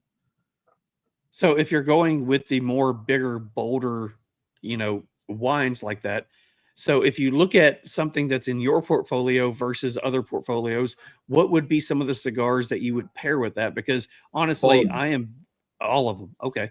Because I am very new to the whole wine thing. My wife loves it. I don't really get into it. Nothing better to me than like a dry red wine with a good Maduro, like a chocolatey Maduro. Like those two together to me just pair absolutely perfect. You just tasted Suma. I mean, Suma is like smoking fudge. To me, this cigar, a lot of dark chocolate notes, a lot of dark chocolate, a lot of nutty notes. And I will tell you that chocolate is actually more prominent in the other sizes. In the Corona Gorda, it's slightly diminished because you get more woodiness. But in the Torpedo and in the Gordo 6x60, it is fudge bomb. So good. But all of our cigars have dominant flavor, rich body, and are all balanced at conclusion. So for me, they are all very much wine friendly.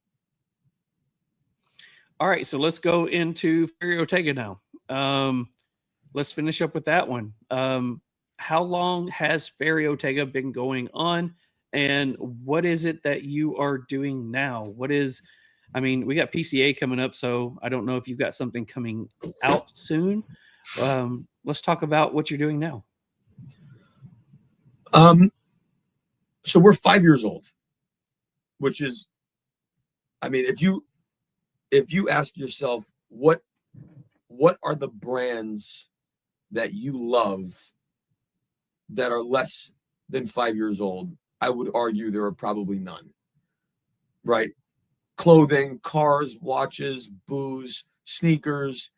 There's lots of brands that I love, but I can't think of one that I love that's less than 10 years old, really. Most of the brands I love are established. Even the small ones, some of the boutique. I just discovered this eyeglasses company. It's from like 1865. I had no idea. If you think of the bands you love, they might be new on your scene, but they've probably been playing together for 15 years, and they've only been big for 2 or 3. So 5 years is really no time at all. And so I believe that it's very important that we don't dilute a message that is already unknown. I believe that we need to spend all of our time and effort just playing our hits over and over and over again. And so that means that we do not have the same cadence of press releases that a lot of other companies do, where they're depending on their pop songs to chart and chart and chart and chart, and then people move on and move on and move on. That's not the way to build affection for long term. We need to be the song that you want to play as soon as you get in your car. We want to be the song that you play the minute you walk into the gym. You know exactly what it is. You know exactly the mood it's going to put you in. It's going to deliver 100% of what you want when you want it every single time. That's our approach to establishing our portfolio. So when we do launch something new, maybe it's a new size, maybe it's a new, a limited edition here or there. In fact, we just released the 30th anniversary of Metropolitan. That's a milestone worth commemorating with something special. That's a meaningful tool to help amplify a story, not just add one more story to one that you have to remember and your retailer has to remember. And, it's just too much. So we'll certainly be showing all of our current releases. Elegancia Generoso 2024 is current release of the flagships. Metropolitan 30th is current release for the LE. And then we may have one project ready to show, which we'll see. But I don't feel particular pressure to have things show ready, because I've always looked at the show not for having my best sales, but for having my best conversations. That, for me, is what this trade show is all about. If you have to fly to New Orleans to write an order for Timeless, Metropolitan, and Ferio Tego, I think you really need to look at how you manage your time and expenses.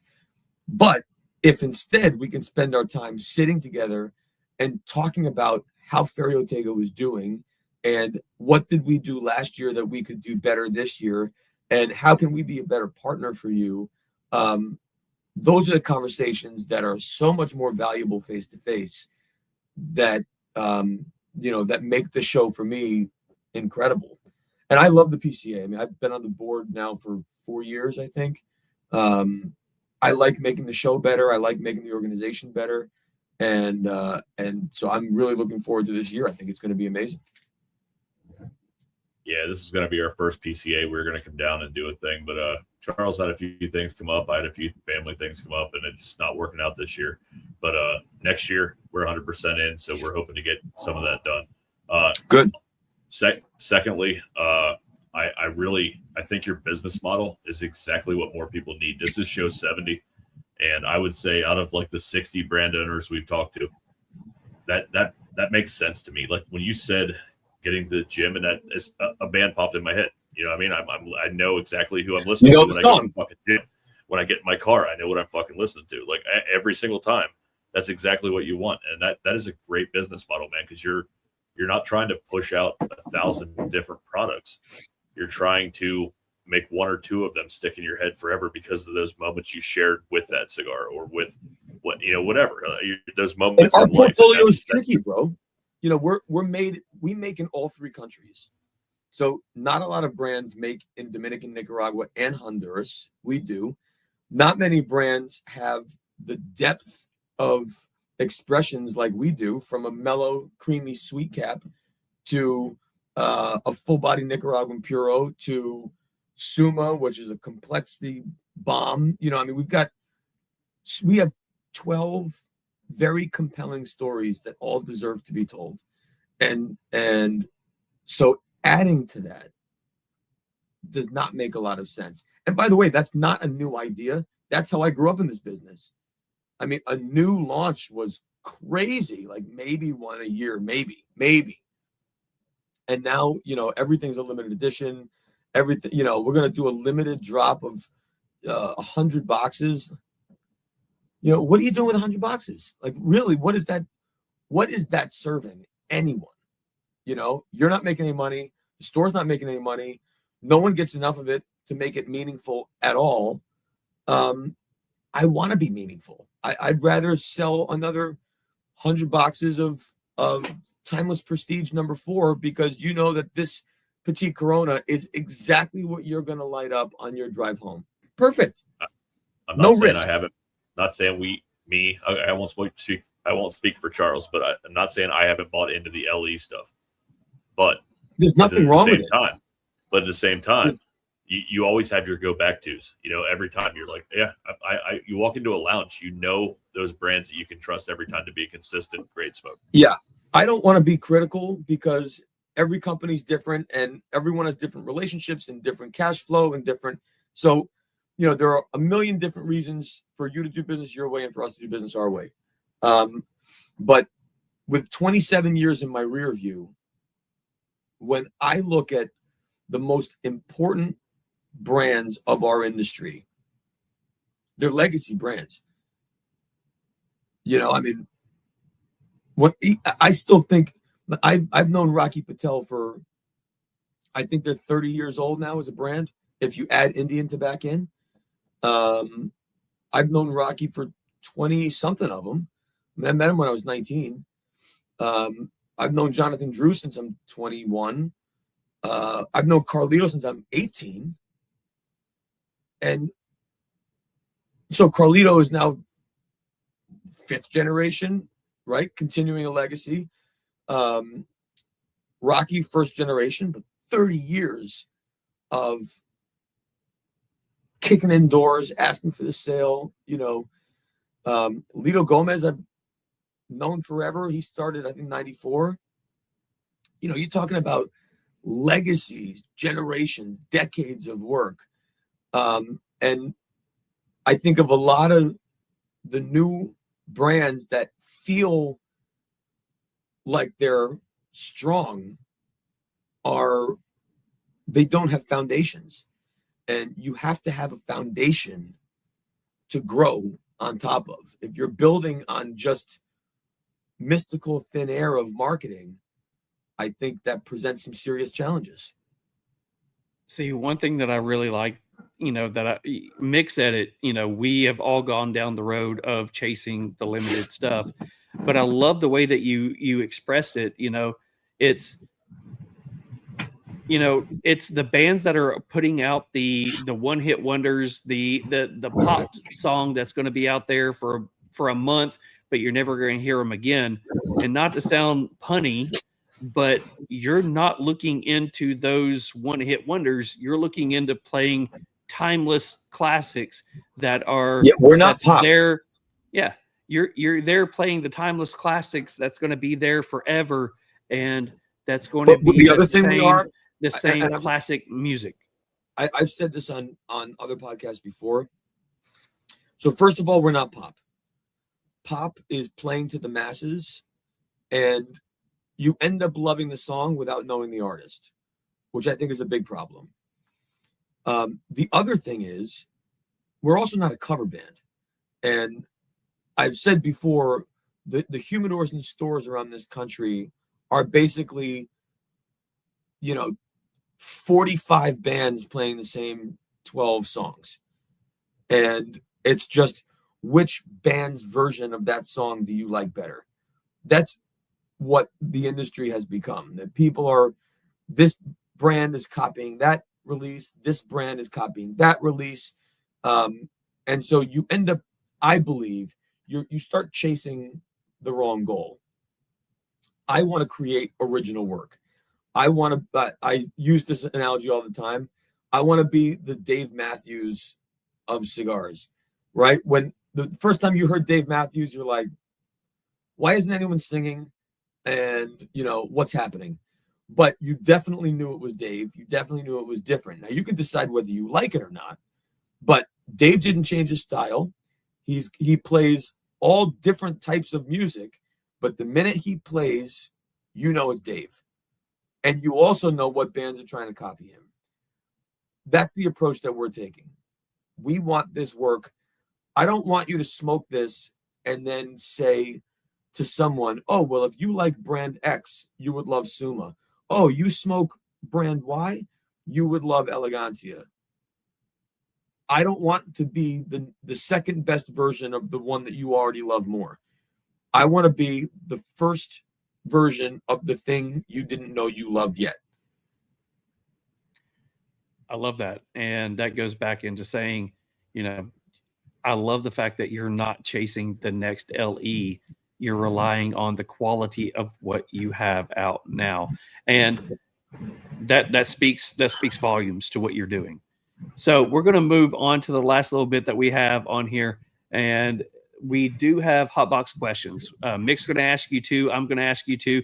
Hotbox questions are 4 random questions that we have that we would like to ask you. You can go in as deep as you want, or you can chill and go as shallow as you want. But we always ask, are you willing to play hotbox questions? Bring it on. Awesome. Hotbox questions are brought to you by Beard Apothecary. Hi, honey. Did you finally finish the Irish goodbye? Yes. Do you want to help me clean up? What's going on, fam? I dodged that bullet. So, hey, we just re-released our limited edition for St. Patrick's Day, the Irish Goodbye. This was inspired by our good friend, the shirtless wonder, Mr. Bernie himself. Going to be limited again. We ran out pretty quick last year. It is back. It is smelling wonderful. Get it for St. Patrick's Day. And whatever you do, make sure you give the boys a like, a follow, and a subscribe. Don't let the beard lick word. Stay metal, my friends. Huge thanks to John and his lovely wife for allowing us to be a part of their growth. So, Mick, you have the first question. What is question number one? Question number one. This is going to be actually more interesting than usual tonight because of your musical background. What is your favorite musical band or artist? Man, this is going to be a problem. I know. Because it's an impossible question to answer. I just need something to put the show on. That's it. So we're gonna end up posting a few things throughout the next week that's gonna advertise that you've been on the show. Give 3 bands, different genres, jazz, rock, whatever. There you go. That you enjoy listening to. Love it. Well, let me. Okay. First of all, I actually can answer it. I believe the artist that for me is the most inspiring that I think about all the time is Miles Davis, because Miles, who's turning 100 this year, or would have turned 100 this year, Miles started playing the music that I loved. Small combo, bebop, jazz, in the era of Coltrane. It was, Kind of Blue is the #1 selling jazz album of all time. It's also one of the #1 selling records, period, of all time. But when you fast forward through his career, he went through a lot of phases. And when I was in college, I got put in I tried to get in every Miles Davis ensemble I could. And the reality of Berklee was that when I went to audition, the chair was already filled. Even though I should have been able to audition, I couldn't. I finally get into one, but it turns out it was the Miles Davis Electric Ensemble playing his crazy avant-garde shit from the 80s that I just could not wrap my head around. And I was angry for an entire semester that I was even in this ensemble in the first place. I did to Miles what the jazz community did to Miles also, which is, this isn't jazz. I want to play jazz. Stick to what you're supposed to play. Go back to Kind of Blue. Swing. Be in black and white. Play a small club. Stay in your lane. Miles basically double-birded the industry and continued to evolve as an artist. He didn't want to still play, 40 seats in New York City. In fact, he ended up playing stadiums with Shaka Khan and, all these incredible artists with this electric band looking like Michael Jackson and playing completely different shit. But what he was able to do was keep his sound and style so exact that whether you hear him playing Milestones or you hear him playing Human Nature, the minute a sound comes out of his horn, it's Miles. And to have that kind of a creative arc and that type of evolution as an artist, and to be able to gain fans, and even though some people, he may have lost fans in his newer work, he preserved the old work in the anthology of albums that he has. He for me is the greatest example of an artist being able to evolve stay true to what they want to do creatively and stay true to the audience by preserving the old work too. So that's final answer.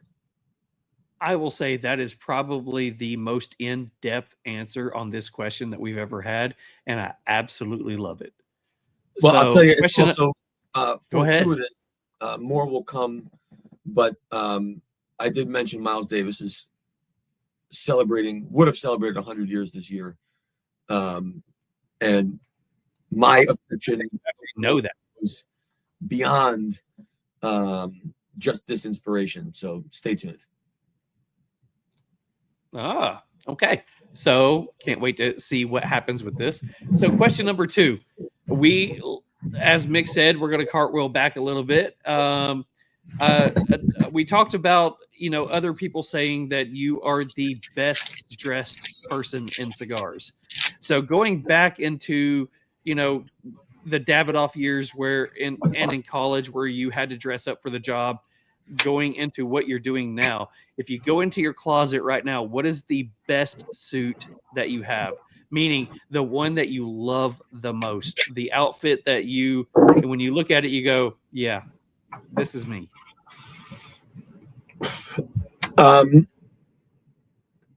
So I said that I historically dressed with some ridiculous exuberance, and then I have since toned things down.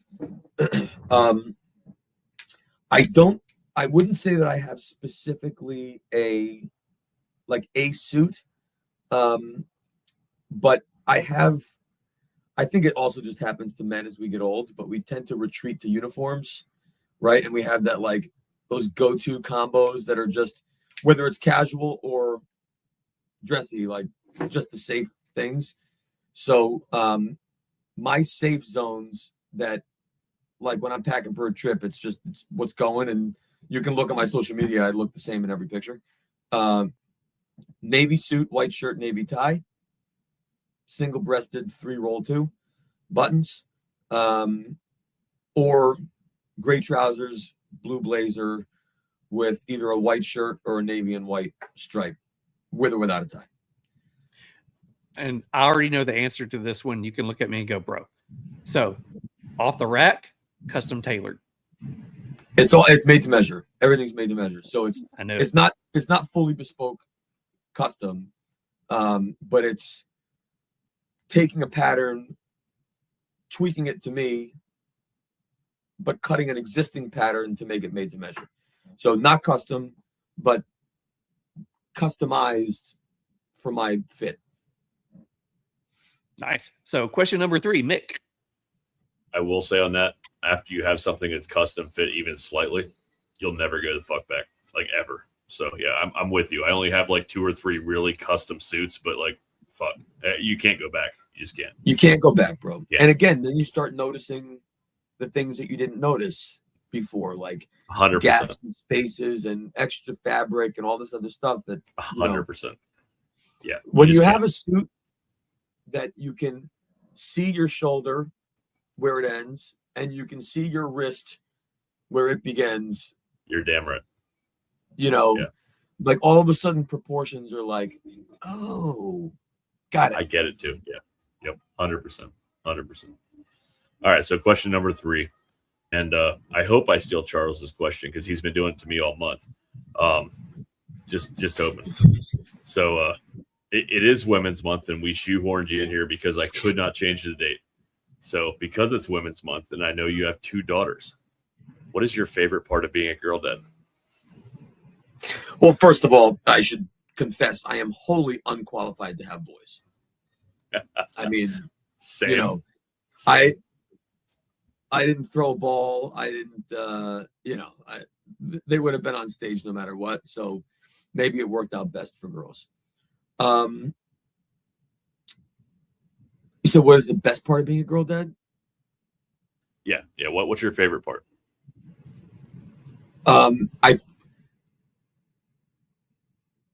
Obviously there is a love and affection and protection and fear and this crazy emotional roller coaster that I would imagine some of that exists with boys, but I think you want your boys to, like, you know, be rugged and tough and go out and do whatever. And so there is something just very special and cute and, you know, about being a girl dad, and also trying to set an example for like what future men will be. You know, like, it's definitely my biggest fear is that, you know, she's actually going to like a guy. Oh God, I don't want to talk about it. So, you know, like, that's a tricky balance, and it's especially a tricky balance when you travel 45 weeks a year. You know, it's a tough thing. But I do like that challenge of trying to demonstrate the behaviors that hopefully they find appealing and that they would look for in a partner. But less and less now. But there was something fun about just letting girls do whatever they wanted to dad. You know, like whether it was ponytails or braids or makeup or, like, you know, all of those things when they were little, like just rolling with it. I would think most girl dads are like that. But I'm not entirely sure that that's true. But I definitely was. But ultimately, my favorite part is meeting other girl dads. Like her friends, their dads, if it's all girls in the family. Like, most of my closest friends here in suburb land are all other girl dads. And we have a whole crew, and we drink beer on Fridays and we hang out. And, you know, there's actually a guys' weekend this weekend, which I can't make, but it's almost entirely girl dads. And there's something special about girl dads hanging with girl dads and, you know, getting a little masculine input once in a while. So I have two girls. My oldest is 25. My youngest is 14. I have a boy in the middle. So there is a little bit of difference. He's just like me. I had 4 older sisters. He gets his ass beat by both of his sisters. I get that. So Mick, you did kind of steal my question. It was a girl dad kind of moment, but here's going to be mine. Question number 4. So during Women's Month, we always ask the women, what piece of advice would you give any girl going into the industry, you know, that's trying to find their passion? What would you tell them? So as a dad that's a girl dad, and you look at it through a different eyes as a protector for the girls, what piece of advice would you give your girls for the future? Not industry. You just mean for the future. Just any piece of advice out of everything that you've learned over your years in business and in friendship and in love and in life. What piece of advice right now would you like your girls to have when they get older? A few things. 1, don't forget to pray. 2, it's never as bad as you think it is. No matter what, it's never as bad as you think it is. And 3, this is not reality. This is not real. This is fake. And the things that happen on it are fake. And the strength people demonstrate is fake. And the courage people show is fake. And so this is no way to measure success or friendships or relationships or any of that. It can be useful and it can be helpful. And my life is better with it, but I grew up without it. And so I believe that you have to measure life and relationships and success as if the power went out. And then you have to do an audit.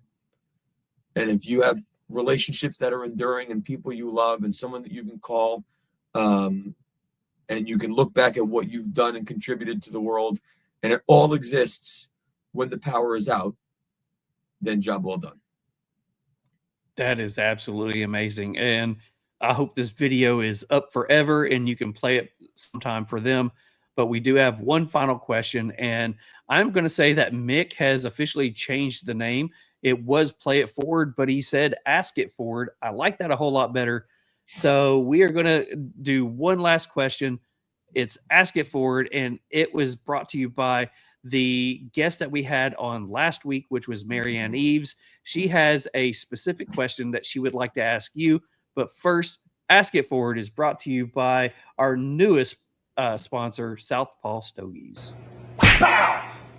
What's up, the Southpaw Stogies here?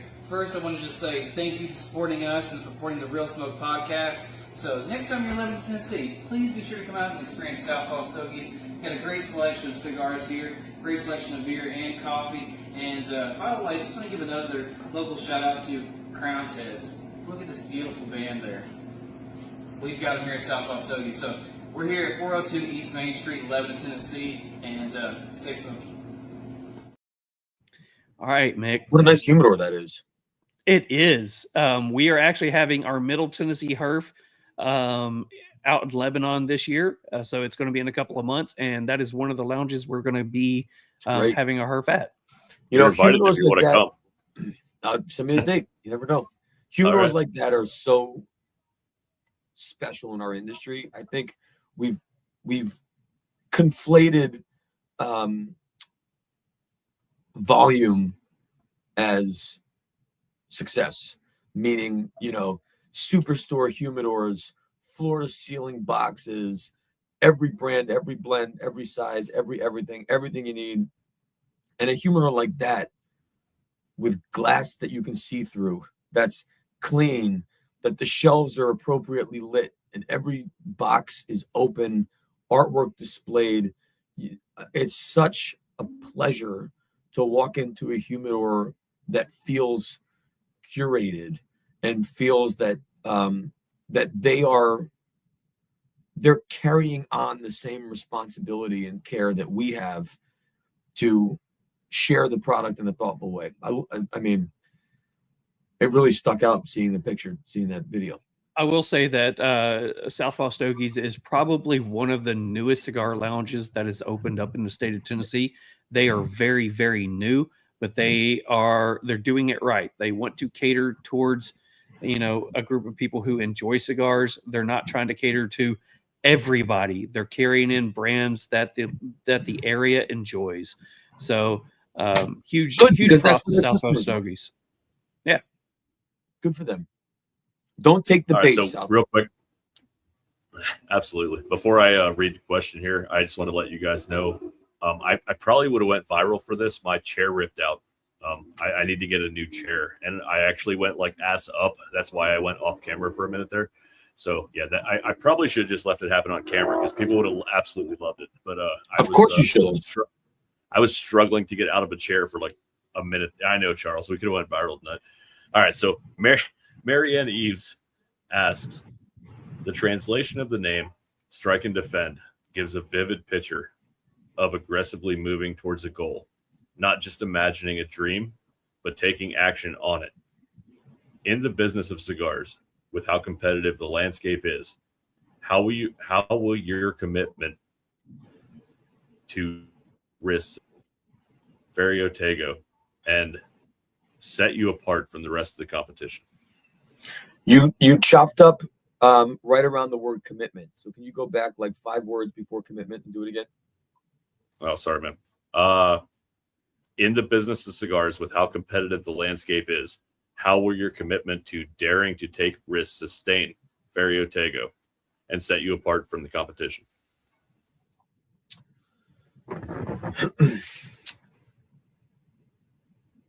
That whole segment on our website, which is kind of this like creed of who we are and what we believe and daring to take risks and follow dreams.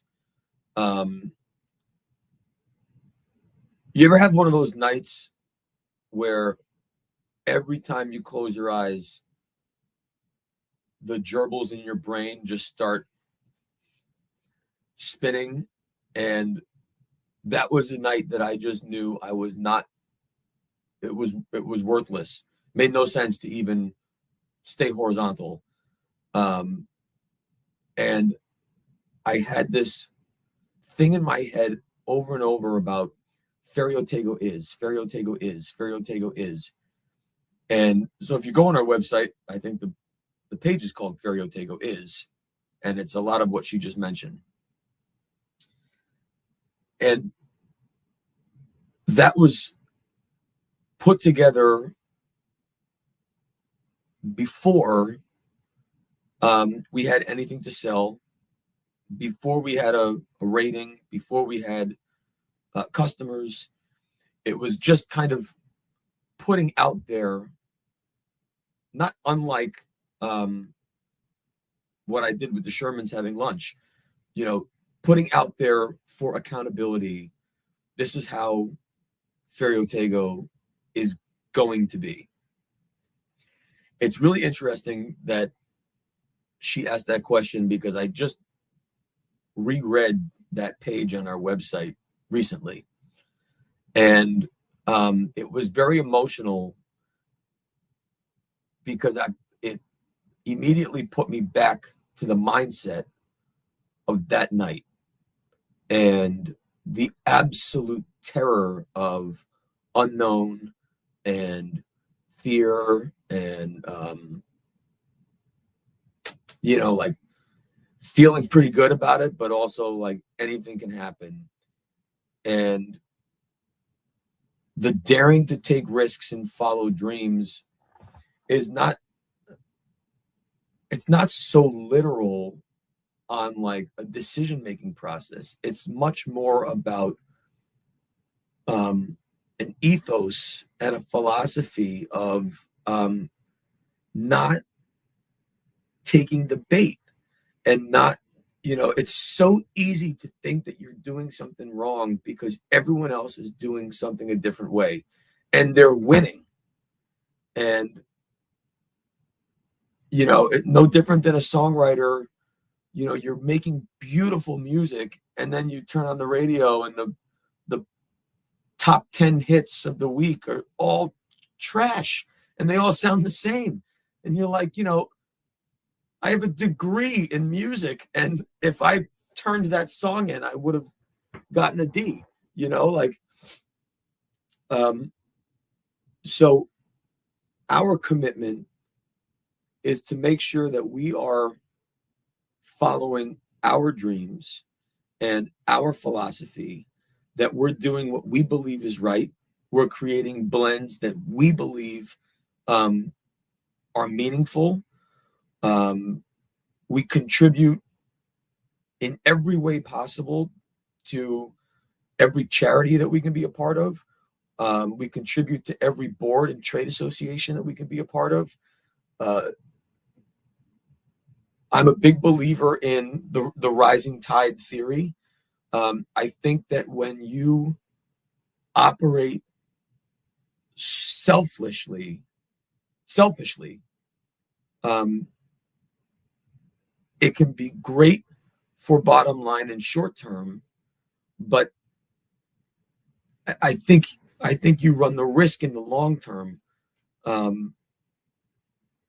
So, like, we're only 5 years, you know, but what we've done in those 5 years has been relentlessly committed to the things that we memorialized on that page. And I actually debated whether to take it down because, you know, 5 years in, it's a, you know, we're a different business, but in rereading it, it still really rings true to the way we conduct ourselves, the way we do business, the relationships that we cultivate. Our word is our bond. You know, all those things are the way I grew up, the way Brendan grew up. You know, I mean, those are the things that your grandfather used to tell you in a fishing boat or, you know, riding around in the car. And, you know, those are not popular Instagram captions. Those are the old school passed on ways to live your life. And I don't know another way, you know? So I think as long as we keep holding ourselves accountable, as long as we keep marching to the beat of our drum, we make sure that the things we're doing are what we believe to be right and excellent and inimitable and value-centric and enduring, then I think we're going to win. I love it, man. Conviction is the word that comes to mind, man. You guys have set your tone, and you've it's absolutely amazing. Stick to what you're doing. We love what you're doing, man, and I know a lot of people do. So conviction, man. Stick to it. You guys got this. I think Rocky Patel owns the trademark on that, though, so you got to be careful.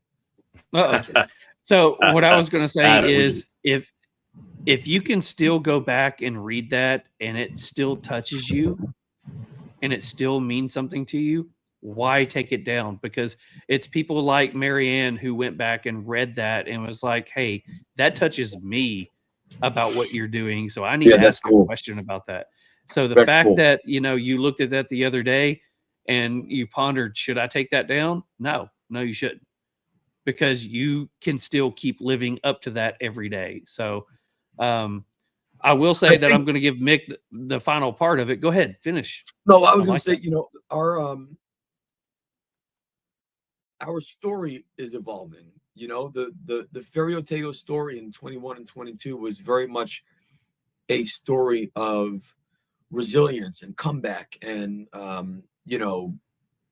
saving these old brands and all. So, but now none of that matters. Like, it doesn't matter at all.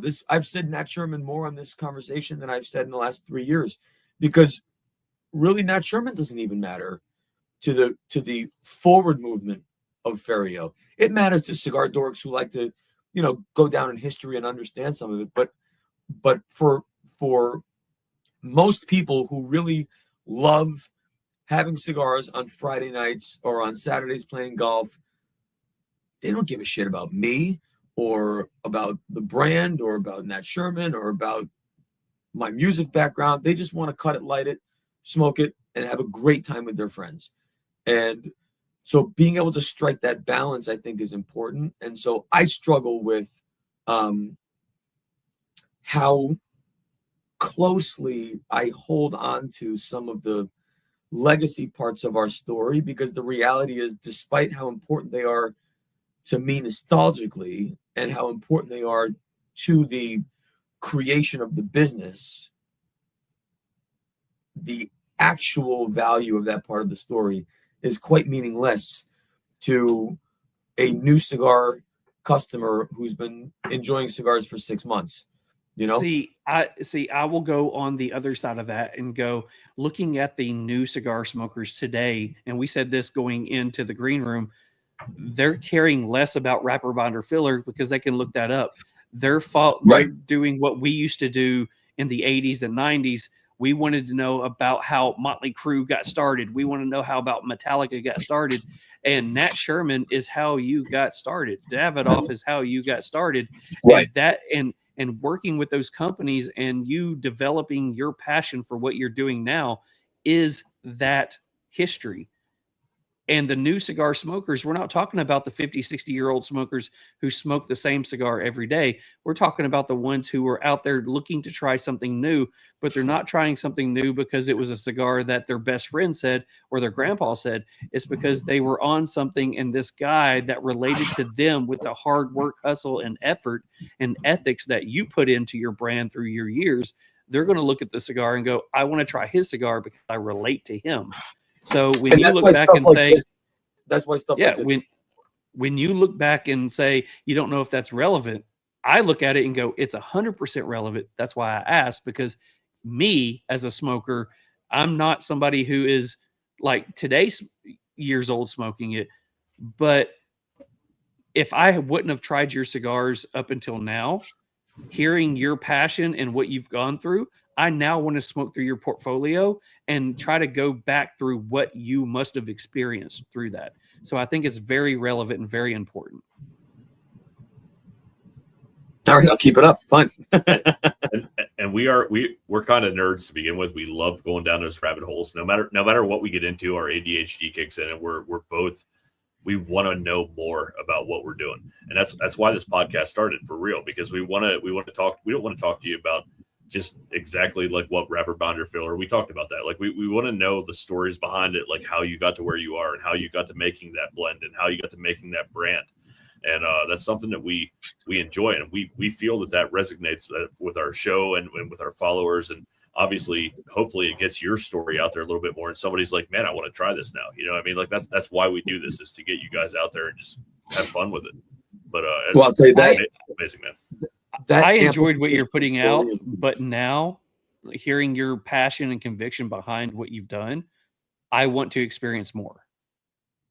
So good. I mean, you gotta put some presents under the tree. There you go. All right, Mick, it's all you. Man, I just want to say thank you for tonight. I did write down a couple notes. Man, if I could explain you in a few words, it would be classic yet fairly new, because everything you brought to the table was absolutely classic, amazing old school cigar love. But it's still, obviously, you said you're fairly new, but man, you guys are putting out. I love what you're doing. I love the artwork behind it. I love the passion behind it. I love the conviction behind it. I know I might get sued for that by Rocky later, but that's fine. We might finally get him on the show, so that's cool. But it's an amazing story, man. You've obviously worked for everything you've done in your career, and I have no doubt that you guys are going to succeed because you're passionate about everything you do. And I can't wait for the next chapter. And as I always like to say, man, you're part of the Real Smoke family, whether you like it or not now. And anything that you do, man, tag us in it. Let us know if you got something new coming out you want to promote, man. Let us be a part of that. Like we want to help you out wherever we can. We're growing every day. We're not quite there where we want to be yet, but man, it's a fun ride. We get to meet people like you, and I appreciate it. I know I pushed you hard to get on the show, and I kept on you about it, which isn't something I usually do, but I really wanted to get you on. I told you to. I appreciate it. I asked for it. You did. But man, I greatly appreciate it. I was excited about this one as I have been in a while. So I greatly appreciate you taking the time, man. And thank you. It's been awesome, bro. No, listen, this is not an easy thing to do, you guys. Everyone works, everyone has lives, everyone has families, and there's a lot of poor content, man. There's a lot of lame shows, as you guys are clearly putting thought into it. You're creating a structure, you're creating a program, you're building a brand just like I am. And I think legacy brands and legacy stores all started at some point, and they were able to align themselves with like-minded people who believed in what they were doing and created a partnership that helped them build what they're doing. That leaves little room for new brands in legacy businesses to make a real meaningful addition, because we've already got our friends. I think of it in friend groups. Membership to the Michael Herklots Friend Club is closed, right? It's been closed for years. You got your crew, so we're not accepting any new applications. But the doors are always open, right? And occasionally you find someone and you meet another girl dad and you're like, we're opening the books, right? You come on, you join the ranks. So I look at our scenario very unique, because with 27 years in, I used to be the youngest guy in the industry. Now I'm just the youngest old guy in the industry. I have really long-standing, enduring relationships for decades in the industry. But what Ferio Tego offered is a new day one. And it's rare that you get a new day one. Day one was October of 2021 when we launched. And so I consider that, and the 5 years now, to be this new version of my clock. And as much as I value and appreciate the long relationships and the legacy stores and the legacy brands, I also associate myself closely with new stores, new lounges, new media, new podcasts, people who love the industry as much as I do, and as much as I did when I started to take it so seriously. And so I meant it when I said stay on me, and I appreciate the fact that you didn't give up, because being able to be on this platform, I believe I will probably have more unique viewers hearing about Ferio Tego for the first time on this program than in a lot of other shows that I've done, because it's all so new together. And so I'm very excited. And what I would say to you both, and certainly those who watch this, is if anything resonated with you at all, please ask for Ferio Tego in a store, because we're new. We're not everywhere. We're in a lot of shops. We've shipped to over 1,000 stores, but there are a lot more than that in the country. And so I'm sure when you shop, you may not see Ferio Tego there. And it's fair to say that hopefully people have heard of Ferio Tego at some point or another, but not enough people have asked for it to convince the retailer that it's worth the placement. Nothing is more powerful than when a customer says, do you have Ferio Tego? That is exactly the type of reassurance that retailers need to invest their cash into inventory. So don't underestimate the value and impact that you have as consumers to help be a part of a growth story and an origin story of a brand like ours, because at 5 years old, we are as new as it gets. So I would appreciate you asking for it, and then go a step further. If you find it and you love it, brag about it, post it, tag it, amplify it, tell somebody, text someone a picture, do something to tell someone that you loved Ferio. And if you didn't love Ferio, try another one, because we're so wide in our experiences that if the first Ferio you had was the host that Mick just smoked, that's a 20-year-old cigar with a sweet cap that's mild. If you like strong Nicaraguan puros, you are not going to like it. So try something else. Try a Supreme, try a Suma, try something, because you will find something that you love from us, and you will find it in a very unique version that you can't find from someone else. Greatly said. And you talking about the type of podcast that we're doing, our only hope, and we don't ever say it, because we probably don't ever think about saying it, but we do hope that over the next day or two, as you look back over the podcast tonight, that you were like, wow, that was actually a really good show. It was different. It wasn't something like I was on every other time before, but we do hope that, you enjoyed your time on here. So before we let you go, you let everybody know how they can find you, reach you, Instagram, Facebook, whatever. How can people find out about you and your brand? So for everything me, it's just my name, Michael Herklots. Take the space out of my name and the thing there, and you can find me on everything: Facebook, Instagram. I don't really do TikTok, and I'm not very good at Twitter X anymore, but Instagram and Facebook are mostly where I am. At Michael Herklots, and then at Ferio Tego for everything except Twitter X, which is Ferio Tego Cigars. Awesome. So thank you so much for being on here. Going to let you go for the rest of your evening. We know we kept you on here a lot longer, but as two girl dads to a girl dad, keep kicking ass, keep getting those girls in line, and don't let them run over you, because they're going to. Here's to our girls, brother. Much love, man. Thank you very much. All right, take it easy. Guys, I'm sorry I won't see you in New Orleans, but I will see you in Las Vegas. And you're in Tennessee, and Mick, where are you? Well, I'm in Tennessee as We're well. both I'm in Memphis. Tennessee. I'm in Memphis. We're opposite sides of Tennessee. We're 8 hours apart, but we're in the same state. So yeah. Good. I should be making my way back through Tennessee at some point this year. Man, if you make it to Memphis, let me know. I know the city like the back of my hand now, man. We'll have some beers, have some wine, have a few cigars, man.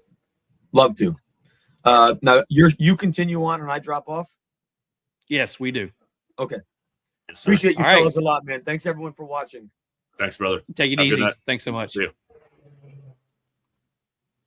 And just like that, episode number 70 is in the books with 70. the one, the only Michael Herklots. I will say, holy hell, that was so much information that I didn't know I needed, but I'm so glad that I had. Man, it was probably my worst night in front of a microphone, but it was still one of my favorite fucking shows. Like that, the interview was amazing. Everything went perfectly. I almost fell through a chair. Like it was, everything happened tonight. Everything. It was a great night. I really wish I could have seen that because that would have been great. I could wanna have see the blown chair? that up. That would Let have me show you been the one chair. of. Let's see the chair.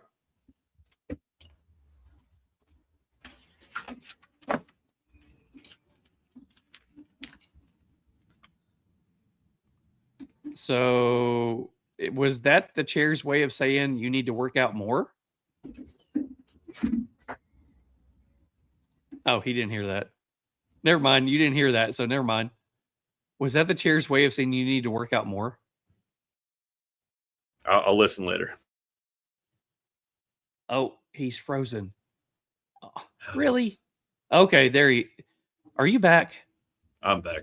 My feet were like literally like this for a minute. I should have probably not paused it, but I was like, I can't do this in the middle of a good interview. So here we are. Well, I was saying, is that the chair's way of saying that you needed to work out more? I've been in the gym like 4 days a week for like 3 months, man. I don't know. I'm still fat, I guess. It's the beer.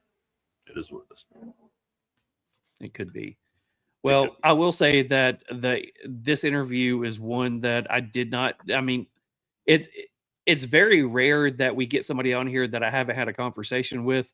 Never talked to Michael at all. Haven't had any conversations. Haven't had any messages back and forth.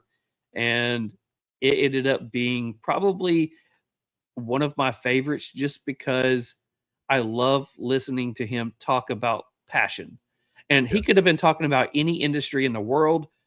The passion that he talks about what he does is something that resonates a lot with me, and I absolutely love it. So I thought it was a great interview. What he did by age 30 is probably the most impressive shit I've ever heard in my life. Like he just 100%. He just took over brands, took over companies, said, this is what we're doing if you want to succeed. Unbelievable. At 30? Man, I don't even know if I was ready to like, I don't know. Dude, at 30 is crazy, man. I don't even know where I was at really at 30. Like, I don't think I really fell into a professional, this is what I'm doing till I was mid 30s. So for him to actually take over a brand at that age, amazing. Yeah. I mean, and it wasn't something that it started late with him. I mean, yeah, just thinking about him working at Davidoff and doing the things that he did in his early 20s. I mean, that was amazing in itself. Insane. Yeah. Loved it. Loved every minute. So, guys, we do have a couple things left to do. We do have a cigar review to do. We do have a prize to give away. Are we giving away one or two $25 gift cards? I think one. Norm didn't say any different, so let's give one. Okay, so we're going to give away one $25 gift card to Cigar Vault Oakdale. Make sure you type in the comments #RealSmoke to be entered in to win. Mick will go over the rules with that here in a little bit. And then we do have a Meanwhile in Memphis and maybe a special Meanwhile in something. So we'll find out. But we do need to go ahead and go into the cigar review. And the cigar review tonight is brought to you by none other than Cigar Army. Tonight's cigar review is proudly sponsored by Cigar Army. The Cigar Army is a community brought together by their shared love of cigars, but bonded by something much deeper, their mission to give back to those in need. Through Operation Give Back, they honor the courage and dedication of our military and first responders, both active and retired. Their bravery and selflessness make the freedoms we enjoy possible, including this very moment to sit here, share a cigar, and connect with our Real Smoke audience. Every puff carries a story. Every draw is a tribute to their sacrifices. This isn't just about cigars, it's about gratitude, about compassion, and about giving back to the heroes who shaped our lives. Join them in the mission to make a difference, one cigar at a time. Check them out on Instagram at Cigar Army 3 or search Cigar Army on Facebook. Together, we can turn our passion into purpose. And a huge thanks to Cigar Army. We absolutely do love everything that you're doing and what you do for the cigar industry, the cigar community, as well as all the nonprofits that you work with. Really quickly, we do have a few people that are new. Typing in hashtag Real Smoke. Do us a favor. Even if you have to jump out for just a second, make sure you do hit the subscribe and the like button. We would greatly appreciate it. So go check us out. Mick, what did you think about the Suma from Ferio Tego? All right, so I'm gonna brief it up quick before I go down into my review.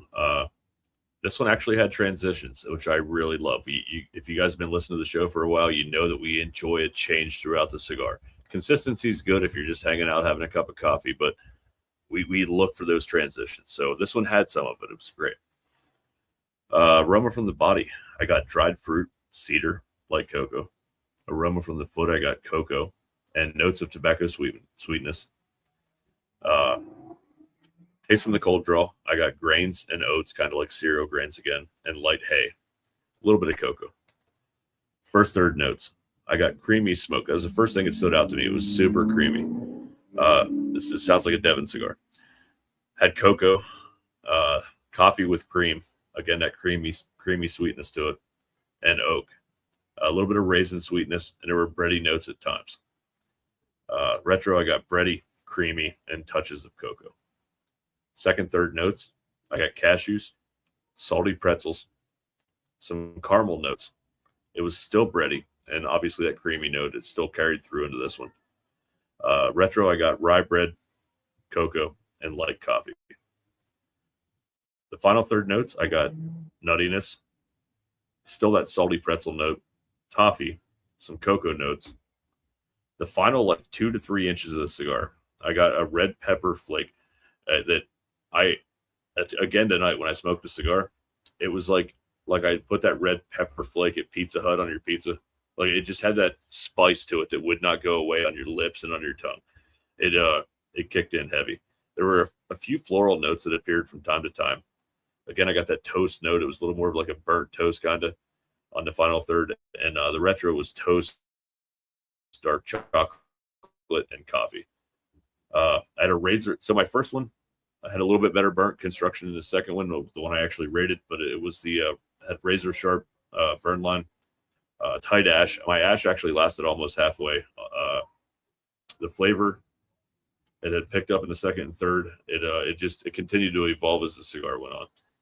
The spice again kicked up in the final third significantly. Like that it was like red pepper flake on that thing. It was great.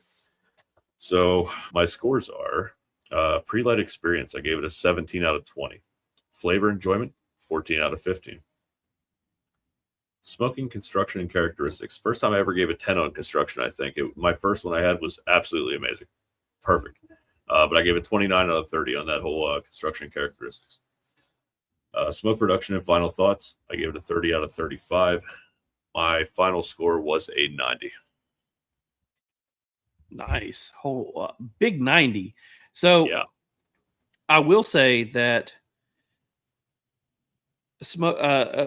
having this one here tonight while I was on this one, so my score would have changed a point. But as we go into it, it won't really matter much, and I'll tell you why. So aroma off the body, musty, peaches. I got a musty note and I got some peaches. Aroma off the foot, sweet tobacco, peaches, and a really, really sweet note. Taste off the cold draw, sweet tobacco, fruit. To me, just everything about the pre-light experience, it was syrupy sweet. It was, something that I look into it and go, this is going to be interesting. So on the light, sweet notes of caramel. By the way, you will hardly ever hear me say caramel. This may be one of the first, if not second, reviews that I've done that I said I got a caramel note. That was usually like on the light, it's more bitter notes. On the light, the first thing that smacked me in the face was kind of like when you're making candy, a burnt caramel note. Absolutely loved it. So sweet notes of caramel, oak, and a slight spice. Into the first third, I'm getting more caramel sweetness, followed by coffee and a slight dark chocolate.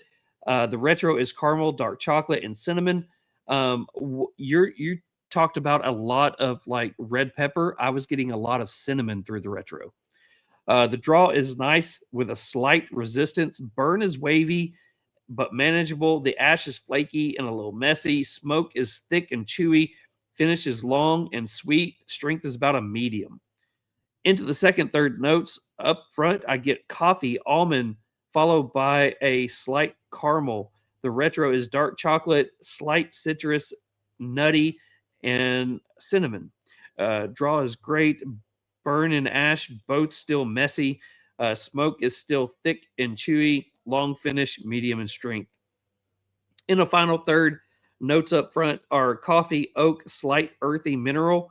The retro is coffee, earth, nutty, and oak. Draw is good. Burn is sharp. Ash is messy. Smoke is thick and full. Long finish, medium, maybe plus in strength. Here's where my points would change a little bit. I did go 1 point lower for burn and ash. This one was better, so I would go up a point. This is why it matters. So pre-light experience, I gave it an 18 out of 20. Flavor enjoyment, I gave it a 13 out of 15. Construction, 9 out of 10. Draw, 10 out of 10. Burn, 9 out of 10. Smoke production and texture, a 5 out of 5. Overall experience, 17 out of 20. Would I smoke it again? Hell yeah. I'd put it in my rotation. My score comes out to an 89, but if I bump it up a point, it would come out to a 90. You already gave it a 90. If I stick with an 89, it rounds out to a 90. Real Smoke Podcast gives the Ferio Tego Suma a 90 out of 100. So either way, it scores a 90. Oh, yeah. Solid smoke, man. I've enjoyed everything I've had from him. It's always consistent, great flavors, which is what he said tonight, man. He wants to be consistent every single time. So with the new website coming up, you did for a second, and the wind got you really bad. But with the new website going up, each week, I'm just going to say, go ahead and take a picture of your notes, send it to me. That way I can go ahead and transcribe them, put them on the website. I'm going to start with this one and try to work our way back. So it's going to take a while to get up there. Yeah. Well, I mean, we've got 70 different reviews. So even if I did one a day, it's going to take a couple of months. So, but again, Ferio Tego Suma in the Corona Gorda size gives us a 90. But he did say that that's not the best size. He was talking about the torpedo. I'm intrigued. Yeah, I'd like to try the torpedo. We should probably put that on our list. Go ahead and put that one on our list to do when we do one of the other days. Another thing that we're playing with possibly is doing a kind of one of our guys' nights, playing one of our old shows and us being on here live and you guys commenting on it with us. We may do that. So we got some good ideas coming up here in the future. So it'd be kind of a mystery science theater, mystery real smoke theater podcast. So could be interesting. All right. So the next thing that we go ahead. But I had another idea tonight, but we can talk about it privately. But I think we should make it a Patreon feature to have them ask one question per week leading up to the next guest too. I think it would be a cool thing to go through. So we'll talk about that off the air. Let's do that. So we do have our gift to give away. So we do have prizes. We have one $25 gift card to Beard or Cigar Vault, Oakdale, Beard Apothecary. John, you get so many extra like promos on here. I'm just saying. So let's see. Haze Gray. What do you guys say? Savor every moment with Haze Gray Cigar. Each blend is crafted for bold flavor, veteran-inspired character, and premium construction. From smooth and approachable to rich and complex in flavor, Haze Gray delivers a cigar for every palate. Now available our new release, Irmãos do Mar. Order Hayes Gray Cigars. Online at Fat Boys Cigars.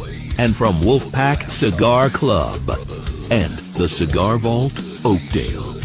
Visit our website for a list of nationwide retail lounges and to grab some cool Hayes Gray merch to rep our brand. As always, we've got your sticks. So, really quick, let me just say that one of the things that we've talked about on here before is when we've had a cigar that's really good, you never have to touch it up. You never have to relight it. It stays smoking the whole time. While I was smoking the Suma, I had to relight it once just because I got lost into a conversation that we were having, but it was my fault. The cigar that I'm smoking for my second one, I think I've relit about 12 times, and I'm so irritated with it that I wish I had one of the other ones. Just saying. So, Mick, go ahead and give everybody the rundown on what it takes to win tonight and all that good stuff. Yeah. So tonight's giveaway, we just. Oh, he brought me back to the main screen. I was really confused there. ADHD got me. So if you've already won this month, we're trying to share the love. If you've already won this month, you are not eligible. If your name is Cigar Test Ride, Rob the Cigar Czar, Cigars with Angel, Hologram, or Josephus, I'm sorry, you are not eligible. But thanks for tuning in. If you are not one of those names, you are eligible. Your name is in a drawing. All you had to do is put in #RealSmoke, and we will spin the wheel. We'll be giving away a $25 gift card. And if you win, you just got to send us your name, mailing address, email address, and we'll get you that gift card. So again, it's not if you've won a gift card from Cigar Vault. It's if you've won anything from any sponsor this month. So what number are we rolling this week? Man, we're only doing one, so let's go 4. I like 4. All right. So number 4. So if you see on here, it does say episode 70, Michael Herklots, #RealSmoke, and exclude winners has been marked off. So here we go. Number 1, you are going to not be the winner. Sorry. And I see a bunch of new names here. We need a new winner. Yep.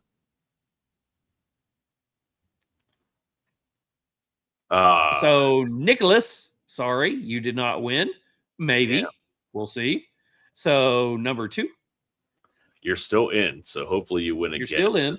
We need a new name. Yeah, there are a few new names on there. Quite a few. I see There's Frank. another one. Oh, we had that Hello, before, Mum. but it's cool. All Thanks right, for so tuning number in. 3.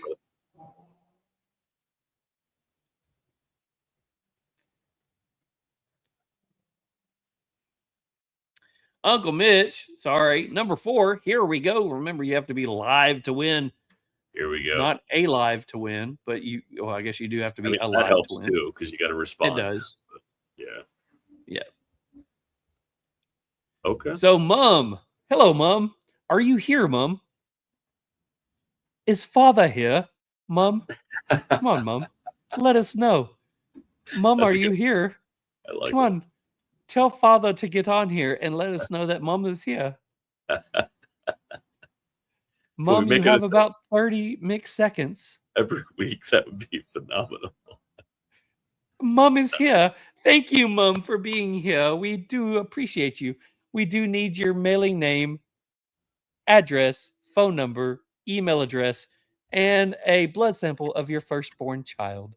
Thank you, Mom. We appreciate you. Please make that a thing every week. That's going to be phenomenal. By the way, Mom, if you're on here, Mom says, laughy face. Thank you. So, Mom, if you're on here, go check out the podcast page. You are on YouTube right now, so go to Instagram. Make sure you go to the Real Smoke Pod Instagram page and message Mick and let him know all of your names. I got you. He says that is a He-Man reference. I don't know what that means, but okay, cool. I'm just so happy that Mom is on here. Hello, Mummy. Mummy, Mom, Mother, Mother. Little Family Guy. Anyways. I like Yeah, it. a little bit of Family Guy on here. So thanks, Mom. We appreciate you. Love you, dearest. So maybe time for a little bit of.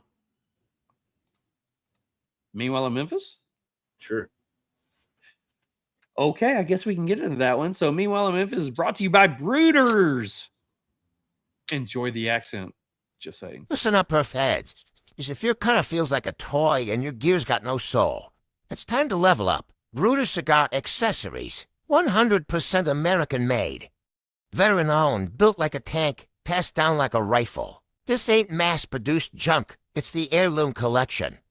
Precision built with grade 5 titanium, magnet steel blades, magnetic action, and inlays so clean they'll make your humidor blush. Check out the Heirloom Ambassador, a semi-custom raw titanium anodized finished cutter with exotic woods like Purple Heart and Bolivian rosewood. Or the Heirloom Elite, a fully customizable cutter with Cerakote, abalone, two-tone layouts, every detail dialed in. Each piece is serialized, built with pride, made to outlive you. So if you're tired of plastic cutters and flimsy lighters, go check out Brooders. Hit their website. Get something that matches your smoke game. Brooders, where legacy meets grit. So if you don't know that, Mum says go get some Brooders. Thank you, Mum. By the way, Mum also says it's time for some Meanwhile in Memphis. Thank you, Mum. Meanwhile in Memphis, it's happening again. Meanwhile in Memphis, the sky turns wild. Stray gators and poles running free and wild. Some guys wearing mud boots with a suit on trial. Meanwhile in Memphis, let's stay here a while. All right. So what do we have from Memphis? So this first one confused the shit out of me when I was reading it. It's really bad so English. We're all screwed. Yes, because I'm already having a terrible night with speaking. So we're gonna give it a shot. So let me get the sound effects ready. Get ready. Be on point. Man arrested after mother shot while recovering daughter's stolen car. Everybody following? Because there's a lot of mother, daughter, father, daughter. Anyway. Was this, you sure this was Meanwhile in Memphis and not Meanwhile in Kentucky? West Virginia. Yes. No. West Virginia. Got you. No. It's Wait, we can't say West Virginia. We got sponsors there. Kentucky. Alabama. Memphis, Tennessee. A woman was shot while attempting to recover her daughter's stolen. See, this is her daughter's stolen connection with a shooting. Does any of that even make any sense? I don't know.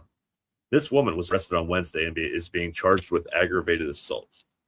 Officers say around 4:19 p.m., they responded to a shooting behind the Charlestown Shopping Center in Mount Moriah exit. As soon as they arrived, they saw they had to apply 2 tourniquets, life-saving medical devices, to stop the bleeding to both victims' legs. She was taken to Regional 1 in non-critical condition. The victim then told police that she called 911 because she found her daughter's stolen 2011 something. Bobby. It's not even here. Anyway. The mother said she pulled up to her daughter's car. She went to go check on it. She got back in her vehicle and then blocked off her daughter's Hyundai to stop someone from pulling off with it. The mother then got in her daughter's car, closed the door, looked down to pull the hood, police reported. As she was looking down, the mother stated that she heard approximately 4 to 5 shots. When she looked up, she saw 2 men jump in a black BMW and head to an unknown direction, court documents said. None of this makes sense. Officers said video surveillance footage showed a male suspect who was wearing black clothing with white writing exit the passenger side of the BMW and approach the driver's side of the Sonata. The suspect then stopped and unloaded several shots at the vehicle, striking the mother in the leg, she mentioned. A second suspect, a female, exited the BMW, confronted the male suspect, court documents show. Officers say the man then placed the handgun on a green electrical box when a third suspect, who was so stupid, who was a man who was seen wearing a black shirt and red pants. Red pants. It could be Michael Herklots. Wait, was it Michael? It could be. picked up the firearm, and then shot the gun again at the driver's seat of the BMW. Is anyone following any of this? I have no idea what's going on. I was hoping the third or fourth time I read this would make more sense. The first male suspect got back in the BMW, and both men left the scene, leaving her. It doesn't even. I don't know. The suspect then described. None of it makes any sense. Like, the writing is fucking terrible. Anyway, so the lady went to recover her daughter's stolen vehicle. She got shot at. They told her, people said she should have just called the police and let them recover it after she found it. And I have no idea what is going on in that whole story. I'm not there are people in the chat right now that are medical experts. I am not a medical expert, but when you were talking about tourniquets, yeah, should they have? Wait, in your background, are they there? They're just now arriving. So I'm hearing in my ears right now. I'm not sure what they could have done with a tourniquet, but I do have some medical advice from one of our viewers that could have stopped everything. Would you like to know what it was? Give him that huck too and spit on that thing. So I read that whole story completely sober at work, completely like straight on at work, and none of it made sense then. But I'm like, you know what? I'm going to read it again, and maybe it'll make more sense on the air. It did. And nope. I'm sorry. I have no idea what you said. Me neither. It was a terribly written story, and I'm sorry I brought it to the air. So my apologies. So this one's a lot shorter. I'm just going to say really quickly, Mummy Dearest did reply, and Mummy said, you guys are wild. Thank you, Mummy. We appreciate it. I have fucking ambulances in the background or cops. It's great. So this one's a lot shorter. I'm telling you, I put out there what they should do for a tourniquet, and they're out there responding right now. They are. All right, so just the title of this one, I was like, I have to do it. And it's your favorite color. Man shoots victim over $10 and gets away on a purple bicycle. Yeah. Memphis, Tennessee. A suspect shot a man over a $10 debt and then got away on a purple bicycle. Memphis police say. I would have done the same thing. It happened Tuesday night around 8 p.m. We were on the show with Mary Ann Eves. I'm so bummed I missed this. Near Southern and South Highland. Police say video showed that the suspect rode up. It says ride up to the victim. Okay. On a purple bicycle. He attempts to hit the victim before pulling a handgun and shooting him. The victim had loaned the suspect $10 a few weeks prior. He was shot, and he asked the suspect to pay him back, police said. And then he drove away on a purple bicycle. Dang it, Bobby. If you have any information on this, you can call Crime Stoppers. But yeah. My last story of the night. Oh, go ahead. I'm just saying that Hammer Hour says, meanwhile in Memphis, live. Yeah, currently right now. It's going on. Thank you, Frank. Much love, Frank. Shout out, Frank. Over $10 is crazy. Yeah. I mean, come on. Memphis, they would do it over $5. Just saying. A ride by. Shout out, Mark. Since he was on the screen there. Guess where my next story is from? Could it be? Sheep on the hills, they outnumber the town. A possum in the pantry's wearing a crown. Kiwi birds hiding where no one can see. Meanwhile in New Zealand, it's just another spree. Meanwhile in New Zealand, life's a little strange. Volcanoes are grumbling, the weather might change. Hobbits in the backyard, surfing by the shore. Meanwhile in New Zealand, you'll never get bored. Meanwhile, New Zealand, sent to me by the one and only Smoking Psalmist earlier today. Kiwi teacher fired after filming herself peeing in student's hat. That's what she said. An Auckland teacher, I think they're pretty close there, I think. Auckland teacher has had her registration canceled after recording videos of herself urinating on various classroom objects, including a student's hat. The New Zealand Teacher Disciplinary Tribune found Lisa Marie Edmond had committed serious misconduct. Dang it, The Bobby. The school was alerted after a member of the public came across a video on TikTok and recognized the setting. The account it belonged to this is fucking terrible writing too. Or maybe I just can't read. I don't know. The account it belonged to contained more, okay, maybe you're right, than 30 explicit videos over a period of 2.5 years. In one of the videos... Wait. This teacher has been pissing on shit for 2.5 years? Yes, sir. Yeah, 30 explicit videos for 2.5 years. In one of the videos, Edmonds appears to urinate on the floor of a classroom with genitalia clearly visible. What's her TikTok again? Oh, sorry. Anyway, another video showed the teacher urinating on a hat with a student's name clearly visible in a lost property box. In a statement to stuff, Edmonds accepted the ruling to cancel her registration, but deeply regretted her actions. During a 2-year period, which covers this time, I was suffering from extreme anxiety. I can't explain why I did it other than self-sabotage and treating myself badly for things that had happened. By the time it was reported, I really did not even remember anything else. I can't change what I have done, but I can make sure it never happens again, said Edmonds. Emotional damage. So the first comment in this post says, times are tough.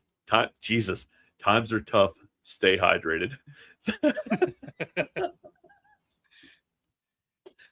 So phenomenal. Meanwhile, in New Zealand, yes, Sheep on the hills, they outnumber the town. A possum in the pantries wearing a crown. Kiwi birds hiding where no one can see. Meanwhile in New Zealand, it's just another spree. Meanwhile in New Zealand, life's a little strange. Volcanoes are grumbling, the weather might change. Hobbits in the backyard surfing by the shore. Meanwhile in New Zealand, you'll never get bored. Love it. So thanks, Mark, for that one. I mean, that brings a whole new meaning to the word when they say piss off. Phenomenal. Or she was pissed. Yeah. Or, she was definitely pissed. I mean, here we say, piss on you. I mean, no shit. Yeah, no shit is right. Yeah, thank God. Yeah, hopefully. All right, so let's see. Mark does say stuff in the news website. So piss on. He says piss on. All right, guys. That is Meanwhile in Memphis / New Zealand. Next week, we are going to be on our normal schedule. Just one show. Thanks, Mick. Just for one show. You're welcome. We are closing out Women's Domination Month with Karen Berger. It's going to be a good episode. Can't wait to have this one. But we have to give props, and we're going to do it again next week. We got to give props to all the ladies who have joined us this week. And, we kind of turned Michael's into a girl dad moment because, it was really cool to find out he's girl dad and women's domination and getting him to give advice to the young girls, and loved what he happened to say. Asked him what advice would he give to his young girls that they could go back and see. And that was amazing advice. I love it. So tune in with us next week. We are doing the final episode of our Women's Domination Month. And hopefully we'll be able to continue with what we did last year and get all the ladies to go ahead and sign one of the posters. But I'll get up with them later on after this has concluded. So any final thoughts? Mick's looking around like something's about to attack him. There's a lot of ambulances and cops going on. I don't know what's going on. But no, man, I truly enjoyed it. And this was the first guest in over a year that we have worked for. Okay, I can't say we worked for because I really wanted to have him on the show. I thought it would be a You great worked insight hard on into this what one. he does. And I'm just happy it finally made it work. And again, we took the date he had available, which was in Women's Month. But you know what? I have no regrets. I'm sorry, brother, but it worked out. And man, it was a great interview. I loved every minute of it. He's just so insightful and he's so passionate about what he does. But great night again, man. Can't wait to do it again next week, man. Everything we're doing right now, I'm just so excited for, and we're just pushing forward with and the last guest of Women's Month. I mean, you can't ask for much more, man. We've had such a great month already. Karen Berger is going to be amazing. So tune in next week, Karen Berger. Take time this week, smoke a great cigar with someone you love, and that's all I got, brother. All right. So, guys, check out the new website, realsmokepod.com. It is something that is going to be updated daily over the next few months. I'm working on it hard to get that up there. So let us know what you think about it. Send us a message on Instagram or whatever, and let us know what we could do to improve it or what would be better for you guys. But thank you so much, Mick, for jumping on here for a second time this week. Everybody have a great night and enjoy the St. Patty's Day intro exit. We guys will see you next week. Peace. Pull up a chair, light it up there. It's Real Smoke with Mick and Charles. Why?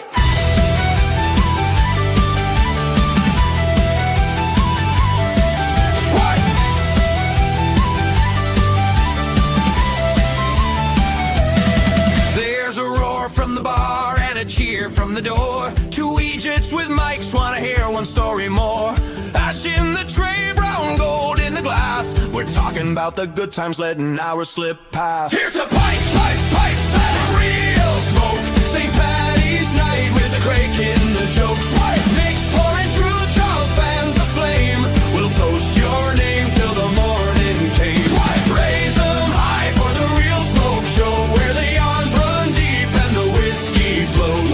Slice it to lads and the lives they stoke on the real smoke. There's a singer in the corner with a half-burned grin, an actor talking mischief. Where do we begin? Blenders, bartenders, wild hearts and rogues, spilling secrets through the halo of slow-rolling smoke. Here's the pipes and real smoke. St. Patty's night with the crake in the jokes.